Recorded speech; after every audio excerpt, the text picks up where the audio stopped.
once there, it be too late to alter course, mateys. And there be plundering pirates lurking in every cove, waiting to board. Sit closer together, and keep your ruddy hands in board. That be the best way to repel boarders. And mark well me words, mateys. Dead men tell no tales. Welcome to Franchise Killer, a podcast where we pick movie franchises or wannabe franchises, review them film by film, and see where things went wrong. All right, mate. Kind of reminded me of your Willem Dafoe voice.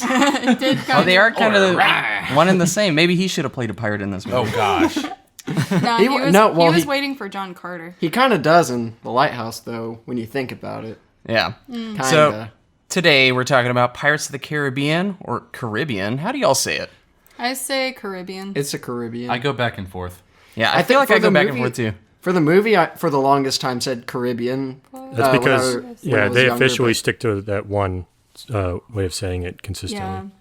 Yeah. I still remember, to help me spell it for a while, I remember Reese's little trick. He said, it's like you're spelling Carib bean. So there are two B's, and I always hear that in my head. I don't remember ever saying that, but I trust you. You did. But yeah, The insightful words. It's like saying Caribbean. Because everyone says that. yeah. I left off the subtitle. It's Pirates of the Caribbean, The Curse of the Black Pearl, directed by Gore Verbinski, who also directed Mouse Hunt, The Mexican, The Ring, Pirates of the Caribbean 2 and 3, The Lone Ranger, and A Cure for Wellness. Wait, You said Curse of the new Black Pearl? Lone Ranger or the old one? Yeah, we Yeah. did. Yep. AJ, what did you What's see? wrong? I watched Curse of the Pink Panther. What? I mean, AJ, Curse of a Colored Gem, it kind of works. There's a gem in there. I think you keep getting the wrong emails. I don't even know if they have that. I don't even know if that's a thing. The movie stars Johnny Depp, Keira Knightley, Orlando Bloom, Jeffrey Rush, Jonathan Pryce, Jack Davenport. And the movie's written by Ted Elliott and Terry Rossio.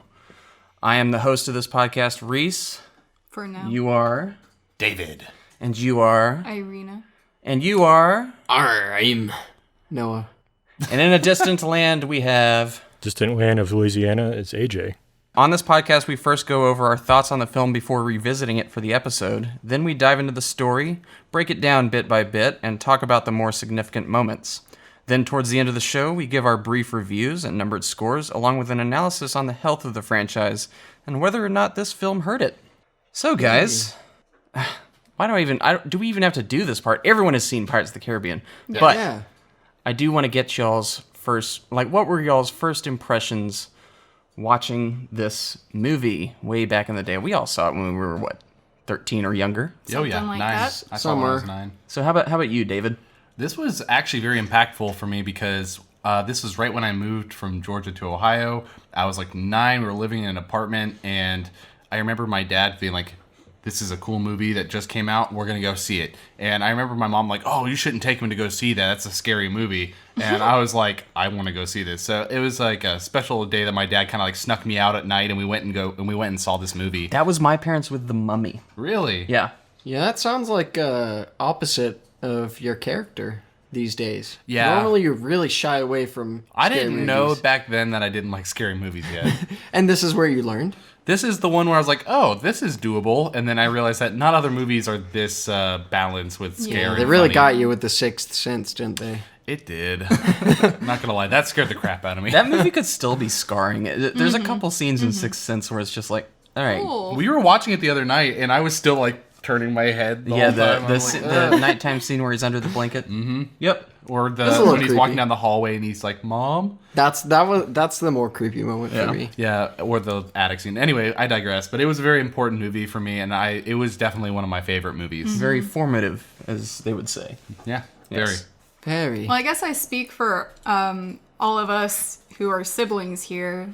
We all saw it together in the theater because our family was prone to go on little family outings on the weekend to watch a good blockbuster film. And this one, I just remember getting giddy for. Like, just watching the entire thing was like a child's dream because pirates to me was everything you didn't know you needed in your life. Like that, I didn't know that pirate adventure could be so much fun. And by the end of the film, I was just so hopped up on pirate fantasy. I was like, yeah, I want to be a pirate. Yep. This is probably that the movie that brought pirates into the less unsavory mindset for most people. You know, They were not in the mainstream at this point. In fact, it was like Cutthroat Island had come out in 1995 and it was a bomb, and they actually thought this movie was going to bomb because Really? of how unsuccessful that film was. And pirates movies hadn't been successful since, I want to say, Treasure Island and Yeah. Long John Silver and all that Muppets. stuff. Muppets Treasure Island. yeah, and to a lesser degree, Hook, I guess, or Hook was even a bomb. Yeah. I think. Wait, no way. Yeah, but Yeah, this Hook- is like Really? yeah, this Hook is was that a bomb. movie that made you like, oh, I want to be a pirate. You know, Yeah. when you're little, you're just thinking, oh, that would be so much fun. Yeah. And Also- then you actually read up on the stuff, and you're like, Oh, wait.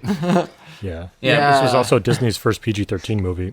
Yes, Really? I actually mentioned that when we were watching it earlier. I said, like, going into this movie, I remember thinking, whenever we saw it for the first time, that, wow, this is going to be so dark compared to all the other Disney movies Yeah. out there. And Yeah, it seemed a little edgy. I think that's what I Yeah. liked about yeah. my memories of Pirates of the Caribbean is we would go see a family movie after family movie. I think the only ones that pushed the boundaries that I had seen before this were the first Spider-Man, directed by Sam Raimi. well, Lord of the Rings. Yeah, Titanic, The Mummy, and Lord of the Rings. Titanic. Yes, Titanic.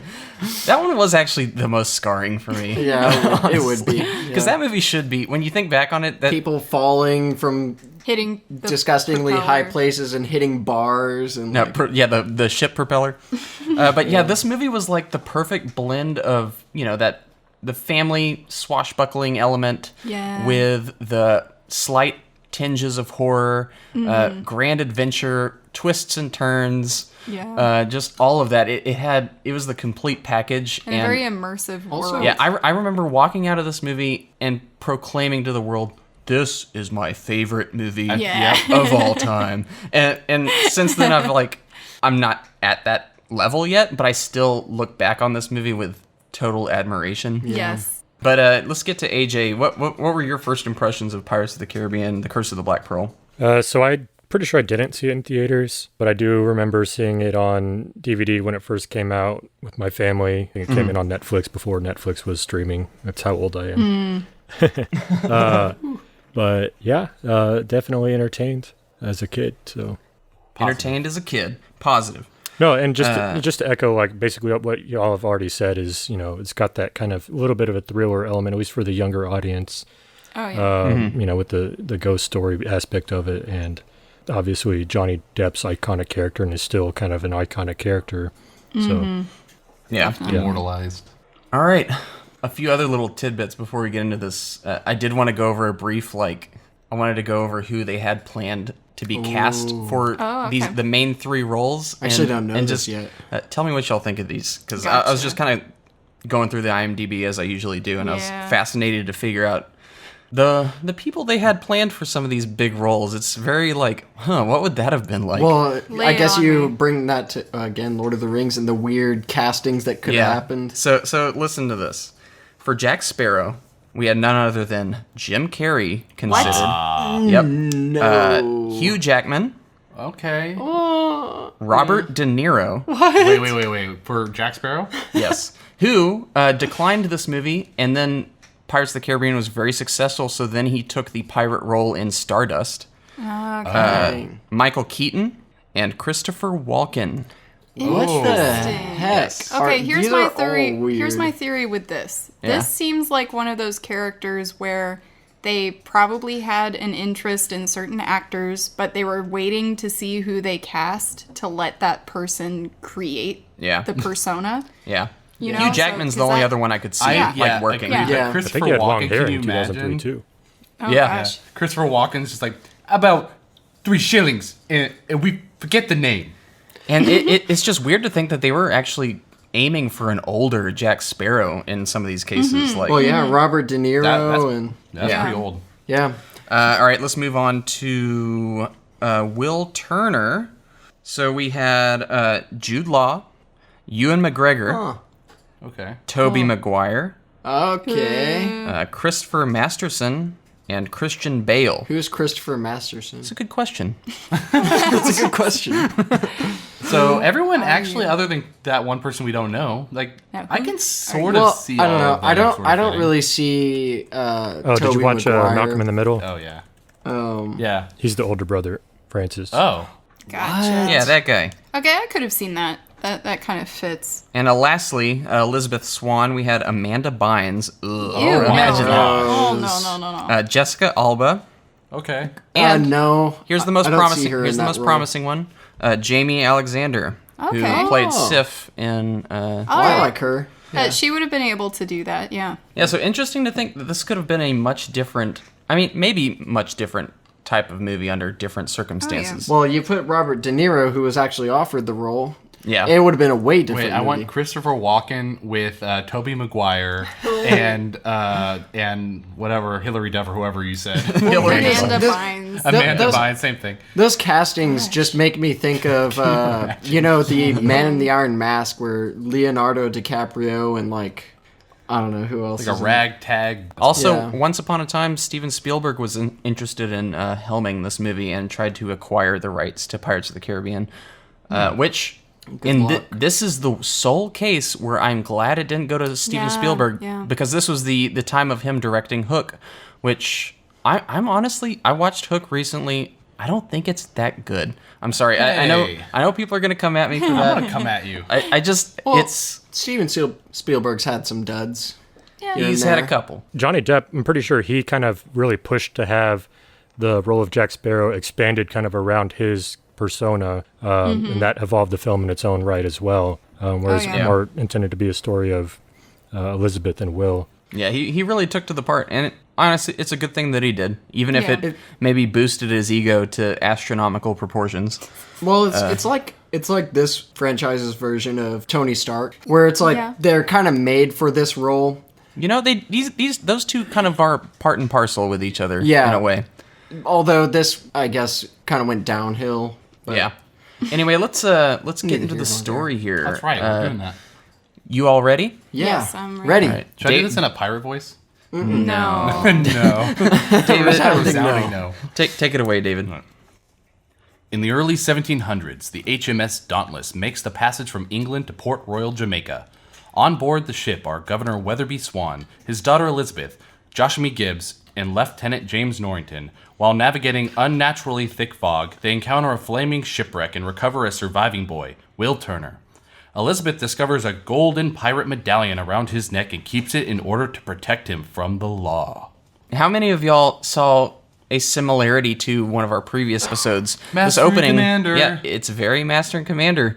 The foggy atmosphere, and there's danger in the fog, and it turns out to be There's a boy. There's a A boy in the flaming water. Ship. yeah. Whereas there's a massive ship battle at the beginning of Master and Commander, you only get a glimpse of the Black Pearl making its way back into the fog, and yeah, they capture Will Turner, or they rescue Will Turner. Master and Commander was 2002, right? 2003. They're both 2003? they're I the think same it's year. 6 Wow. months apart. Dang. They actually, Master and Commander beat pirates to the punch, securing a massive tank to do their some of the seafaring scenes in, and so they had to do something different for this movie to make it work. But Yeah. it's kind of funny how these movies worked. I mean, were made kind of in tandem Yeah. almost. There does Yeah. seem to be a trend over time where a lot of directors or people kind of look to the same genre of film to revisit, and they are released in the same year. Not- Yeah, it's like Nautical that. movies, so Yeah, hot it's like right that Deep Impact and oh my gosh, Armageddon. Armageddon. you Yes, go. Deep Impact Or and like Armageddon. the Prestige and the other movie. The we were just talking Illusionist. about. Prestige and The yep. Illusionist, yeah. Yep. Or Mowgli in the Jungle Book. Yep. Yeah. It's cool though. These two movies, I think, unlike those two comparisons that we made, these movies are able to exist alongside each other Yeah. without one looking better than the other. They don't 'cause step on they're- their toes. Yeah, tonally they're completely different. They have their own flavor. Yeah, Master and Commander's very down to earth, and gritty and realistic. It's almost a nonfiction. Yeah. Yeah, whereas this one's much more of a popcorn swashbuckling adventure. Yeah. And they both established that from the start, and I really like this kind of ominous opening. It really kind of draws you into the atmosphere of this movie. It's like it's just a cool scene where it's like, oh, there's the boy floating in the water, and then they're like, wait, look, and like just these the ships exploded. I have a Wreckage. question. Correct me if I'm wrong. I never looked this up, but can a child with freckles grow out of their freckles? I thought the same thing. I was like, that transition was like, do you lose your freckles with age? because No, I I think feel they like can. some people can, but I don't know. I'm not holding that against the movie at all, but I did notice it. I'm I not, was just but like, it was always something that I was very curious about Hey growing guys, up. freckles often fade or disappear with age. Yeah, I was that's- gonna say Quick Google I've search. known a number of people that had freckles and they went away. Yeah, she's not a redheaded wench, but so that clearly, What was that? the redheaded yeah, wench is an iconic character from the original ride. yeah. But redheads which also I've actually- frequently have freckles, so there's that that connection. Very true. that redheaded wench is actually, I feel like she's been recently rebranded as a character named Red, who they're trying to reboot this franchise, and she may end up being a prominent character with Interesting. Karen Gillan, who's from Guardians of Oh, the I Galaxy. Oh, I like like her. her. Yeah, she might be taking on she might be taking on a lead role in whatever comes next for I this. think she would do well. Yeah, she I would. think they She's also actually kind of Yeah. nodded to her when they first arrived in Tortuga a little bit. There was that Oh yeah, Scarlet. very redheaded woman. Scarlet. she's one of the actresses I really appreciate these days. All right, so kind of strong tapped that intro, out. I think. Yeah. I enjoyed it. Sets the tone. You get a little bit of that mystery. See a little glimpse of the Black Pearl that only the little girl sees. And you learn a little bit about all the people you're going to be seeing later, like Yeah. what's his name? Mr. Gibbs. Mr. Gibbs. Joshua yeah. Gibbs. I love this guy because he's superstitious literally about everything. Yes. Yes. Like, there's a girl on board, that's bad luck. Curse you for breathing, you slack-jawed idiot. Waking up a man while he's sleeping, that's bad luck. Like, what's not bad luck? Buying a man a drink, obviously, Yeah. and listening to a proposition by the man doing the waking. Yeah. Do you want to continue the story? Yeah. 8 years later, Norrington is promoted to Commodore and proposes to Elizabeth. Unaccustomed to her new corset, Elizabeth faints and falls into the bay, which causes the pirate medallion to emit a pulse through the water. Captain Jack Sparrow, who had just arrived in Port Royal to commandeer a ship, rescues Elizabeth. Norrington identifies Jack as a pirate, and a chase ensues. Jack encounters Will, now a blacksmith and a swordsman. They duel, and Jack is captured and imprisoned. All right.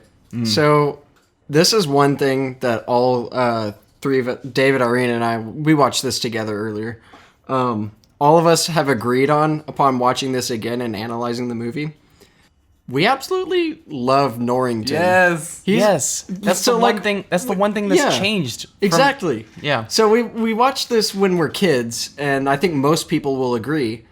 And you think of him as, oh my gosh, I hate Norrington. He's so annoying. He's Or, partly a villain. He's the bad guy in this. Oh man. But then you look at it and he's like, man, he's the most honorable, upstanding guy. Yeah. He You honestly know? is. And he like cares about everybody and like And that moment at the end where he gives him, well, we can give him a day. yeah, it's Like, like, And he oh, lets man. Elizabeth and, the Yeah. blacksmith just kind of like live together. He's like, fine. She doesn't love me. Yeah. And, Well, like he's You'll treat her well. gosh, he's so reasonable and so fair about everything, even though he shouldn't be. Yeah. So it makes me sad that I didn't like him as a kid. I know. So in this segment of the film, it doesn't really mention it, but the entrance of Jack Sparrow upon the scene, like the first time we see this character, you have this really magnanimous image of him yeah. like atop his ship, but then, cut to it sinking and he just barely makes it to port and starts walking directly That is him on in a the wa- nutshell, isn't it? Yeah. That is the most iconic character entrance I So can I think remember- of. it is one of the Yeah, best. this was the first point in the movie where I realized I'm watching something different than what I've seen before. Like the intro is like, oh yeah, this is a strong intro, but then seeing a character enter like that is so uniquely different and Yes. creative. What do you And this supposed is- to think about that? This is one of the first instances in modern day film of subverting expectations in a way where it's like or you're thinking one thing and it's actually this. And that happens a lot in this movie. It happens in the Harry Potter movies a lot too. Yes. But I feel like this one does it in a way that doesn't feel like it's insulting your intelligence. Oh, yeah. Where it's like, Yeah. oh, you thought this? It's actually this. No, it's more like, oh, you're thinking that, but it's like, oh no, it's actually making fun of itself. Not, Yeah. you know, it's It's Yes. being ridiculous on purpose. And if I may, it also, in a weird way, I think the reason it's so different from what we had seen before is because some of it, I would almost want to guess, is a little inspired from early film, almost black and white. Kind of the way he enters a set is a little bit slapstick, black and white, Oh, no yeah. talk films. yeah. Wasn't this like kind of Buster Keaton inspired? His Yeah, character? a little bit. Yeah. Right, especially in the second movie, actually, Yeah. where they just go full throttle with the kind of just antics and Yes. the just kind of like, oh, this is a funny situation, but Yeah. the Yeah. gravity of all the set pieces keeps them somehow still fine. And I remember looking into how a lot of their interest in making this film was to kind of go back to the Hollywood golden age. And so there were a lot of character actors as a focus. And a character actor is supposed to be more interested in doing eccentric roles than trying to do a lead role. So that's, I think, seeing that distinct change in film feeling, like, it is very jarring in a good way. And so you kind of enjoy this in a more Yeah. energetic fashion. They really go all out on the physical acting side of things and the choreography, and their actual action tells a story without, maybe traditional dialogue. They do talk, Right. but they're, Right. I mean, even when in this paragraph, when Jack and Will meet the first time and they duel, like they're taking step for step and, stalking each other. That whole, I mean, that's one of my favorite scenes in this movie. The action is telling the story for you without them Yes. Yeah. having to, do the exposition verbally. So Yes, I say this a lot, but I had that in my notes where I loved this fight between Will Turner and Jack Sparrow because you're learning about the characters as they move. Yes. And there is dialogue, and that dialogue says things about the character. It's not like it doesn't feel forced because they're fighting and they're Right. talking. They're saying things that's relevant to the fight, and vicariously you're learning about these Right. characters through that. Also another point in that scene is if you were given this scene with a different film score, like if the music didn't fit directly in line with what was happening in this scene, I don't think it would have come across the same way. So like the film score just has a very, Upbeat energy. kind Playful, of I upbeat would energy. say. Yeah, very playful. This whole movie has a playful sort of energy to it, but still somehow being edgy and adventurous and scary. You know what I Yes, mean? that's what Like, made it it's- so cool because it was always teetering on that fence. Yeah. And it never fell off either side. It was just constantly balanced. Yes. It just makes it the perfect summer popcorn blockbuster. I know we talked briefly about that sword fight, but I honestly think that was the moment when I was watching the movie and I was like, okay, I'm on board. You're vibing Yes. with it. I was vibing with the movie at that point, Yeah, where it's yeah. like you have this awesome, intricate sword fight where they're not just playing around, but Mm-hmm. somehow at the same time it has a are. whimsical, like goofy nature to it. You're like, Yeah. it's believable, but also not. I don't know. It's also one of the first times in my memory as a kid that I could remember I wanted the not as good guy to get away safely. Right? Yeah. Yeah. You knew that Jack Sparrow he's a pirate. He's not exactly a great guy, but Yeah. I like this guy. I want him to get out of here. Yep. You know? Yeah. I think his entrance was what got me hooked already. Just like whenever His he personality. walks in on the dock and So I know. bribes the guy and then takes the coin purse. Oh yeah. So when it comes to his mannerisms, we sort of talked about it, but like when he's moving around and looking everywhere, is that a Buster Keaton thing, or is that just him just making the Not character? necessarily. I think it's just the eccentric role aspect. I Yeah. think it could be inspired by silent filmmaking though, because Yeah. it is very like you could translate his Yes. performance into silence, and definitely. you would more be able to understand Jack Sparrow's Yeah. motivations than anyone else in this moment. That's In kind of this true, movie? Yeah. actually. Yeah. This is a movie where if you took all the audio out, I feel like you could still follow the story. You would know Yeah. basically what's going on. Oh yeah, it is very visually driven. Well, yeah. Movement. Depp said he actually was inspired a lot on his kind of mannerisms by Keith Richards. Yeah. funnily enough. Oh, yeah, Well, that also makes sense. his voice too. Who appears in later movies. Yep. And then on another, or on the same note, but another point about that is that all of the facial expressions for the situations that the different characters make. This is one of the movies that I see that more than anything else. Just all the, like, one character will say something stupid and the other will make an obvious kind of like, Reactionary, you sort of, Yeah, almost just say humorous that. a lot of the time. It's know? like exaggerated up like 25%. yeah. Yes. Yeah, it's definitely. But it's just it was really funny for me. They Mm-hmm. they use I that a love lot it. for the humor in this. Yeah. Is just the awkward reactions. Yeah. To things. Yeah. I loved it. You know, continue with the story. Yeah. Real quick, we kind of shouted out the score a little bit. Score was composed by Klaus Badelt under Hans Zimmer. Yeah. Yes, the main theme was Hans Zimmer. Yeah. Yeah, they collaborated on a lot of the big stuff. Yes, Klaus Badelt did the majority. If I'm correct, he did the majority of the score, but the actual main iconic Pirates of the Caribbean theme is Hans Zimmer. Right. Yeah. So the way I was researching this earlier today, and because I was really trying to break down like where was the division like Yeah. between Hans and Klaus, and I remember the first main theme came in within the first like day of him being asked to do it. Yeah. And so once they asked Hans to do it instead of Alan Silvestri, which if you didn't know, he was the person who was originally writing the entire score. Pretty sad. But anyway, when Hans found out he was going to do it, he was like, oh, crap, sure. And he said he had an idea immediately and ran home and was just like scribbling. He grabbed his Gladiator score Yeah. and brought it to. He was just like Oh my scribbling down ideas. And so like within the first day or two, he like scribbled these ideas and handed it to Klaus and was like, here you go. Go for it. Yeah, and it's because he wanted to devote much of his attention to The Last Samurai, which he was working on at the time. Yeah. And he didn't, Which he didn't want also to divide his excellent. attention. That's The also an excellent score. I love the last. interesting I thing love was Last Samurai. even before we knew we were going to do this, David and I were having a conversation about that because I have my own playlist of film scores, my favorite film scores, and that one came up, and I nudged David and I said, "Oh, hey, they credited Klaus Badelt, not Hans Zimmer now on Spotify." And so then we did a little digging, just minor digging, and Yeah. so it just spawned a Minor whole digging. conversation. So Like a gold miner. That's good. Get it? and I'm just going to see, AJ, hate if you you guys. know anything else about this, because I couldn't find that much about it. But when it came to having Alan Silvestri to do the original score, I guess he had issues with Jerry Bruckheimer or something like that when it Right. came to it, and they had quote-unquote creative differences. Yeah. But I couldn't find anything else on why or like what the underlying motives were. Yeah, I don't Anyway. know. That's what I've found as well, and I'm pretty sure that professionally they don't want to air their dirty laundry against each other, Yeah. Probably.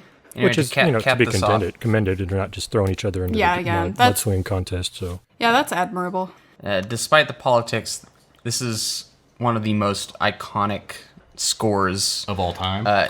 You know, the moment you yeah. hear it, you know it's Pirates of the Caribbean. And it's like Everyone knows it. It sucks that another composer already created an entire film score, but I'm glad Yeah, that could it you imagine wasn't. anything other than I this? know. Yes, Like, yeah, like this it just- this film score really did perfect this film, I think. It is kind of funny though that this sounds very similar to Gladiator in the main theme, but you don't think of Gladiator when you think of iconic music. Yeah, of all Gladiator time. has a more aggressive kind. It's like a more aggressive take on the Pirates theme, even though it Yeah. came first. Yeah. It just has a more like oppressive kind of violent sound to it. To be fair, Yeah. though, they are actually vastly different, except for a couple of moments that are Yeah. very similar. You mean a vastly different? Avast. Oh, y'all do that for her joke. That was good. Well, yours was about miners. Hers had I to do know, with pirates. but mine was, Continue. Oh, wait. whatever. The theme when Hans Zimmer was working on this was based off of Irish sea shanties. I had to really think about saying this because it's like a tongue Irish twister. sea shanties. Irish sea shanties. Yes, it was based off Irish sea shanties. Irish. He keeps saying Irish sea It's shanties. hard. Irish. shanties. Irish sea shanties. All right, continue the story. Okay. That night, the infamous pirate ship, the Black Pearl, appears, summoned by the call of the medallion, and attacks Port Royal. The crew of the Pearl capture Elizabeth under the terms of parley, taking her to meet Captain Barbosa aboard the ship. When interrogated, Elizabeth claims her last name is Turner to conceal her identity as the governor's daughter. This name sparks recognition among the pirates, remembering their old crewmate, Bootstrap. Barbosa takes Elizabeth as prisoner, and the Pearl sets to sea. All right. So we actually had a discussion about this mid-movie earlier today. Yeah. About what Elizabeth's motives were for changing her name to Turner. And Yeah. my whole life watching this, I didn't even realize it was the obvious, you know? That she was trying to Well, conceal. when you her said that, I was identity. like, "Oh, that does sound right." But my brain never went there. Well, Yeah, what but were you your thinking? explanation made sense too. Yeah. Please explain. Well, I mean, I thought that she was doing it to protect Will because she found the medallion on him, and the fact that they won it, I thought she was like, "Oh, I'll pretend to be a Turner so they don't go after Will." Like that was what I thought as a kid and then growing up. But I think that still makes sense to a certain it was more degree, yeah. admirable. I think Elizabeth Swann is actually a very strong character. Oh, she I didn't is. I didn't feel this originally, but Really? all of the decisions she makes are very calculated. I think she actually is always thinking on her feet, Mm-hmm. and I really like that about her. She has Funny got how they ruined that, isn't it? We'll see. We'll get to but that. but she's got a lot of conviction, and Yeah. I think she's a smart character, and she's never like a victim or Yeah. a captive, even though she Yeah. is on the Technically, surface of yeah. it. She's not a damsel in distress. No. Yeah, so I appreciate that I about her think character. I that- just wanted to say that. The thing I loved about the way her character was written was that it's very obvious she's clever.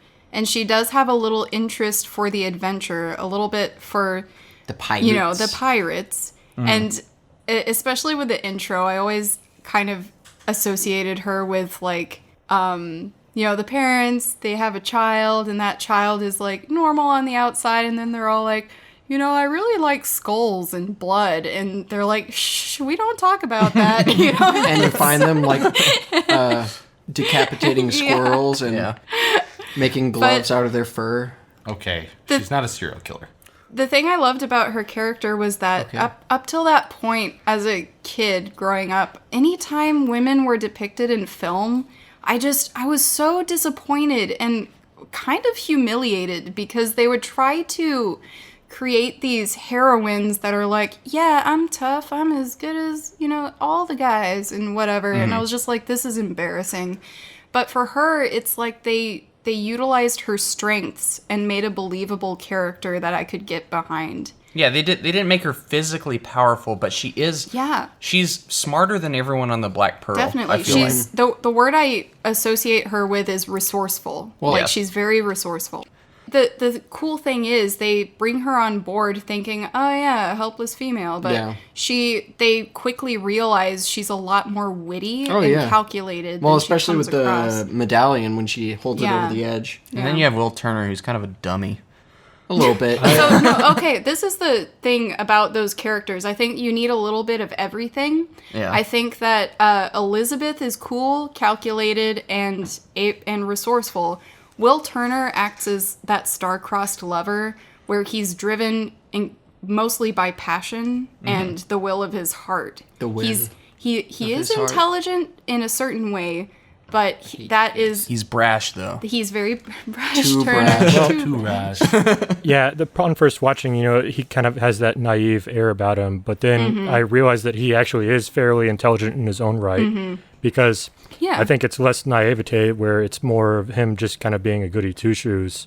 For example, Yeah. when he first goes off with Jack, he's like, I'm not an idiot. I know that you took me along because you have an ulterior motive. You recognize the Right. name of Will Turner. Who Yeah. am I? Like, it's intelligence there. And Yeah. then, That's true. Later in Tortuga, where he's like, they're talking about behind his back, using him as leverage.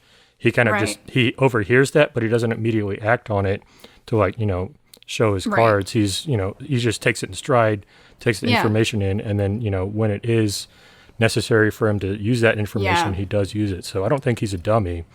He's So much things as he are, is just more toes his the cogs, line. Yeah, his cogs are turning in the background, but he knows that because of the emergency of having to save Elizabeth, he's like, well, I have to take this as it comes, but those questions will be answered later. Yeah.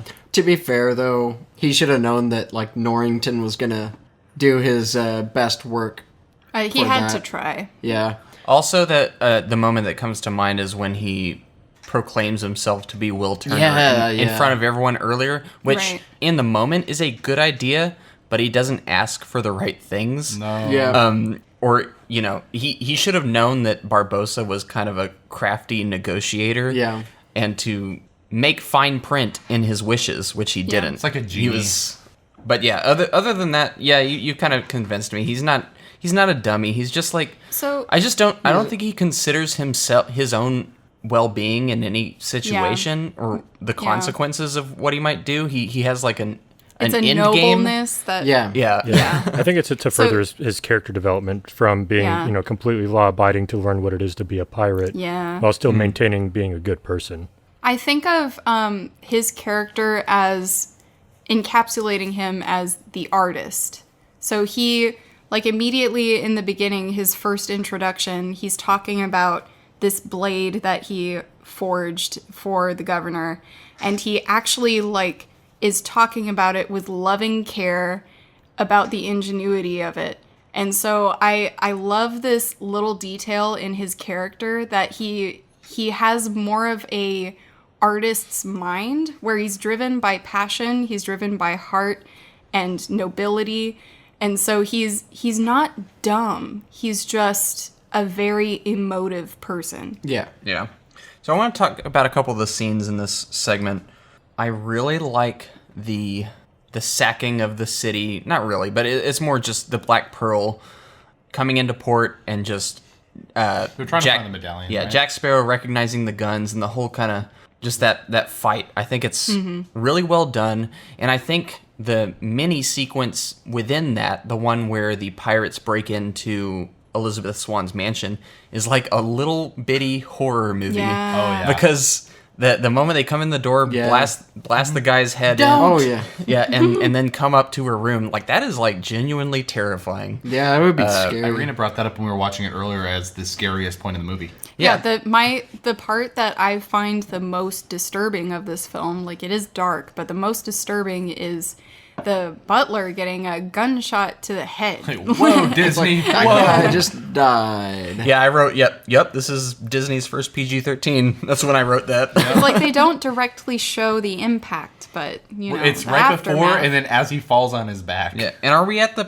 part where the pirates come across Jack Sparrow in the cell? Yeah. It's when they take off that we move on. Okay, so we get the reveal of the curse, and I know it's not you don't get the full-blown effect yet, but I think these ghost effects, for the most part, hold up. Oh, absolutely. You can tell you can tell they're CGI, but it's like, it's acceptable. Like, I think it all looks great. This movie still really does play well. We had not an argument, but a disagreement in the beginning when you and I were watching this, Reese, the other day, about how I didn't think that it held up. And the more we watched it, and the more you were saying, okay, yeah, it's not, like Thanos in Avengers, but you still know that CGI. And when you're in the moment in this one, you almost forget. Like, You don't care. You really do. Yeah. It carries over. So I think the thing in its benefit is the fact that this curse takes place at night under moonlight. I think it's easier, as far as CGI goes, to try and manipulate the eye to believe something that's somewhat in the dark and only moonlit.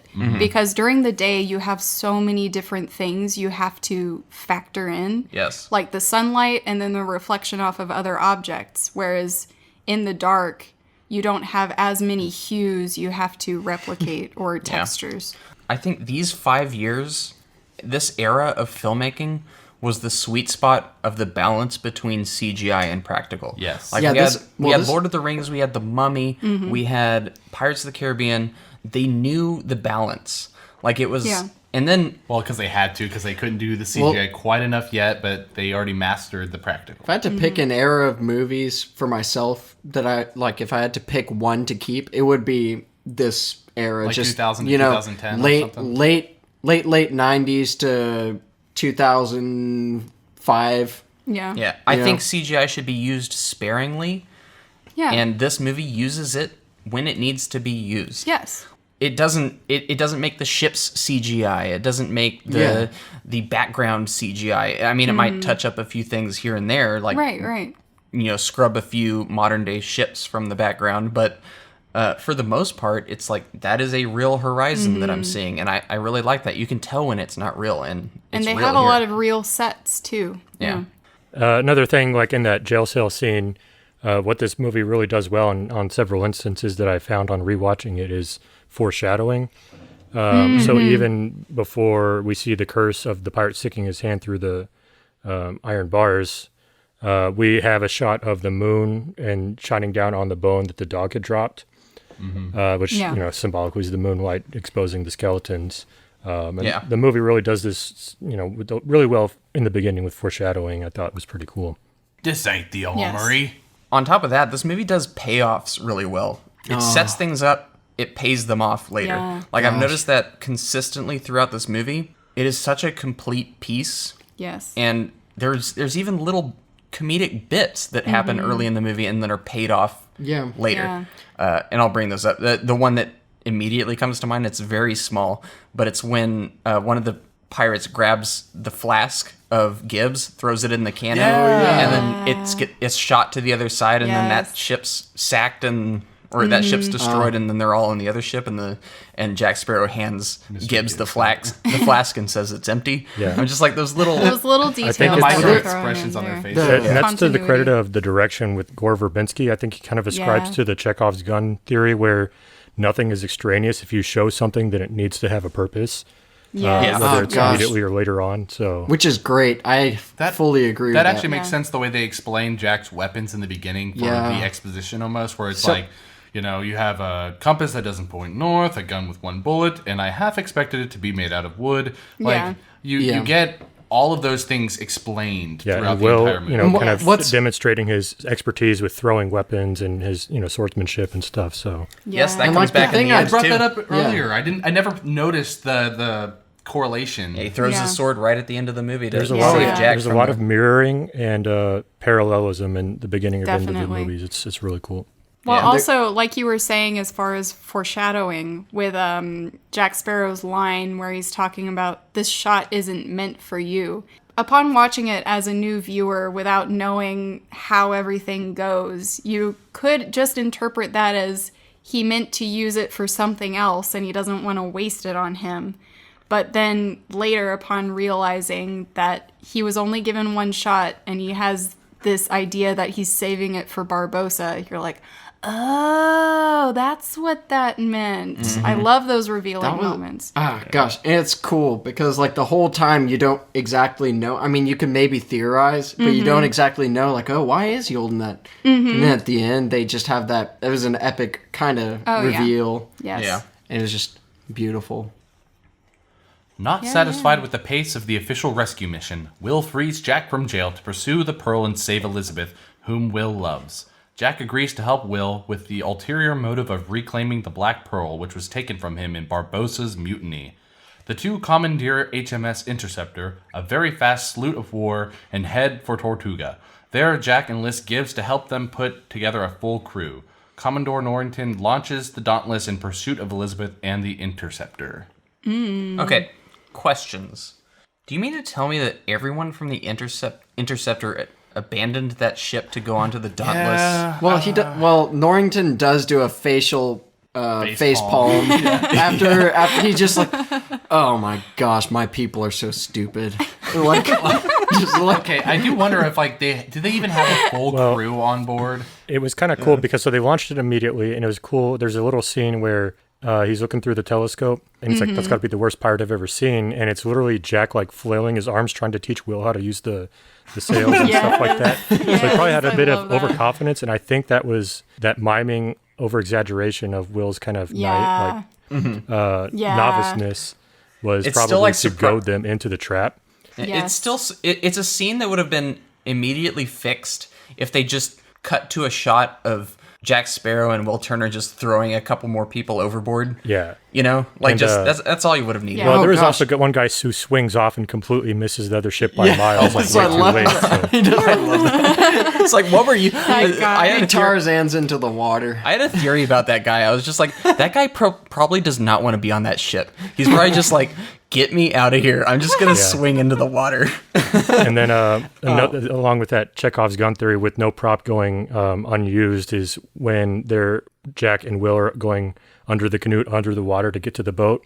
He steps in that lobster trap. He used that lobster trap to tie up the rudder chain. And I didn't realize that. I didn't notice that. You see that as they're climbing back up on. I thought he had just put it there to get it off. I didn't know that that was what that was for. All the details, man. They'll never make it out of the bay. There was one thing I was noticing in this movie outside of that I just found really interesting. It's how actually smart Jack Sparrow's character is. This is one thing that they just completely lost in the following movies.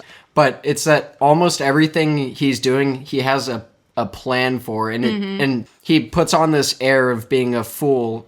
And he is, in fact, an eccentric and a fool to an extent.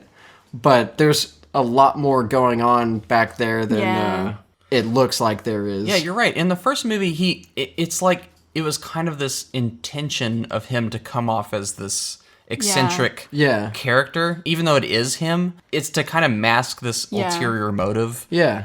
That he does have a grand plan, and that is very much absent from some of the other movies. And it is made evident with his interactions with Barbosa on Barbosa's ship whenever he's captive, and he's just, kind of making jokes and talking to him, but that's his mortal enemy that he's saving that last bullet for.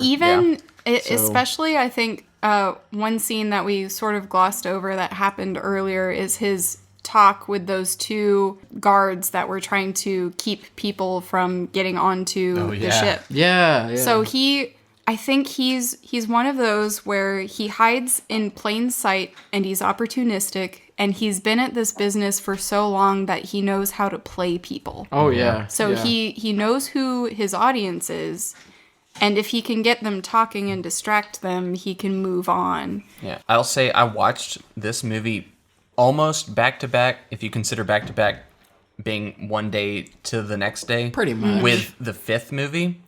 And his character, while it does maintain that, goofy Jack Sparrow vibe, the intelligence is all gone. And it just, lucks his way into every situation. Yeah. Or just bumbles around. Yeah. And it's embarrassing to watch almost. The nice thing about this first one is you do get a glimpse of that intelligence, especially since he uses a lot of vocabulary that you wouldn't expect from someone that's supposed to be a buffoon. Yeah.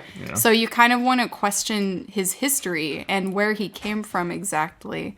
But at the same time, you're not given a direct answer. So you wonder, how much of this is intelligence and how much of this is just kind of fate intervening. Yeah. And then there's also that talk he has with Will Turner when Will's about to take him out about how he asks him his name, and it's kind of like he already has a suspicion of who it is. Yeah. He says no doubt short for William, huh? Or whatever. That's the name for your father. And from there, you can already tell that Jack Sparrow's formulating some sort of plan. Yeah. In that moment. Yeah, he's already devised it. And that adds more to the fact that he wasn't actually there whenever Bootstrap Bill was dropped to the bottom, but he still kind of knows that he needs Will. Yeah. So he knows a lot more than he lets on, which is really cool to me. He's very quick on the uptake. And for example, again, the fight in the smithy with him and Will, the sword fight, where he's talking about their footwork, he's actually carefully maneuvering Will in a circle to get him out of his line of escape so that he can just turn for the door. It's like a magician. Yeah. It's like keep your eyes over here. Yeah, he's got spatial awareness. He's thinking 2 steps ahead. So Yeah. Yeah, gosh, which makes me so mad at just what happens later. Also, and I know we were probably going to want to move on soon, but we get to see Gibbs again. He was there in the beginning, and we don't see him for a while, but then we see him later whenever they wake him up, and they ask him to pull the crew together. But then we get to see our side cast of miscreants, the other, I don't even know if you call them pirates, but They're pirates. Yeah, they're pirates. Zoe Saldana and crew. Yeah, I feel like Zoe Saldana is underused here. You don't get much of a sense of who she is. She's kind of a side character. I know she wasn't a big actress at the time, so I whatever. wondered. I know she had a kind of tension with the production crew, not the filming crew, but some of the more political aspects of the film, and I don't know. But Yeah. I was watching this and I wondered if it was her feeling like her character got pared down, or if it's just because we recognize Zoe Saldana as a big name now, and you recognize her in this and you're expecting more. Earlier today, actually. Her filmography, she did not have as much. So, I mean, it's understandable that she was kind of in like a bit role, I guess. Yeah. Yeah. Well, the way I think she had an actual quote, I believe, where she said that she was treated like an extra, where she felt like she was slightly above an extra, which I agree with her because she had way more speaking roles.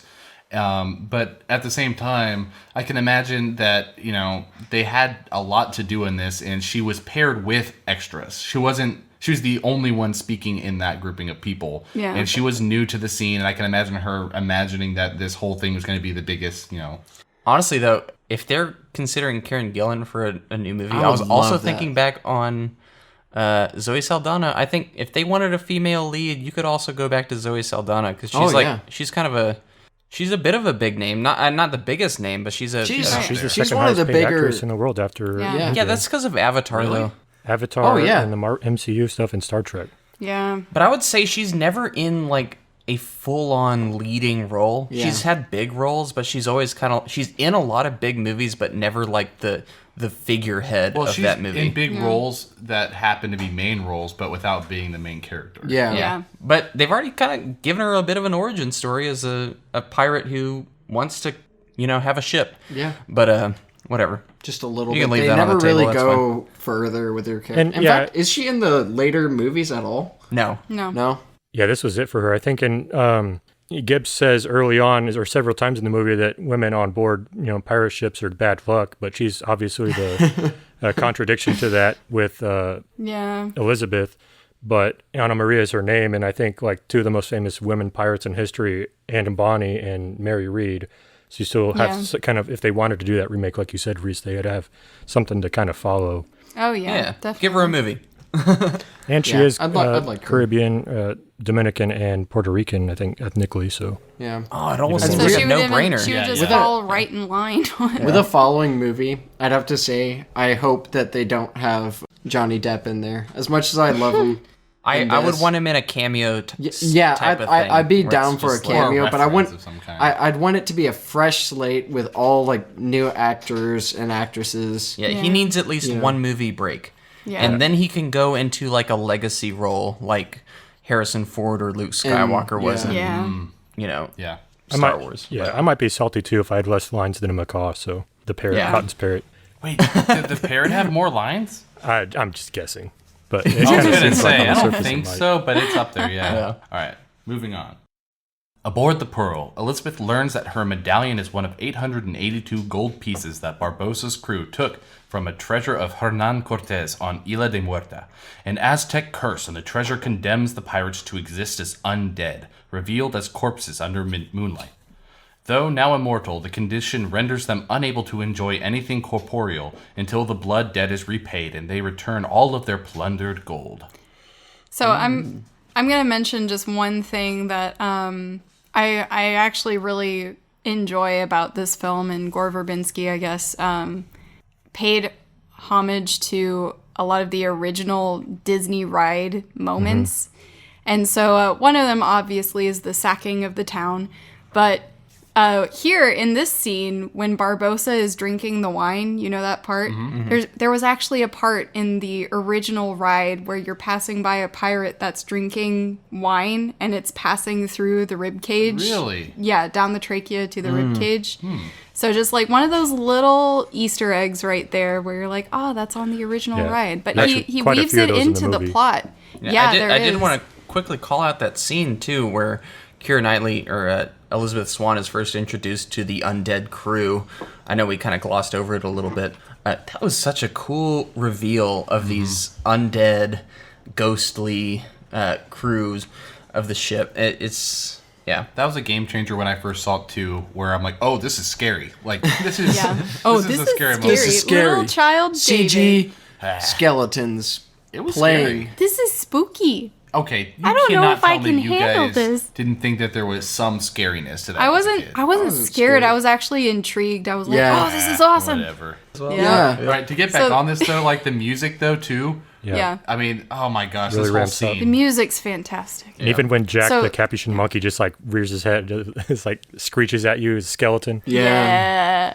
So I think I want to call attention to Joffrey Rush. I don't know if it's Joffrey It's or Jeffrey. Jeffrey, but he's one of my favorite actors, and I think and this movie really kind of solidified him in my mind as one of my favorite actors, because this could have easily been kind of a throwaway role, you know, where you're just like, oh yeah, I'm playing a villain, but he manages to add nuance to it, where there's almost this forlorn longing to feel human again that you can kind of see in his mannerism, and I just love that about this actor. And He also gets one of the best lines in the movie where he's like, yes, he has. You better start believing in ghost He has stories. so many good lines. You're in one. Yeah. yeah. He's I think the script for this is very well done, writers very were clever. amazing. Yeah.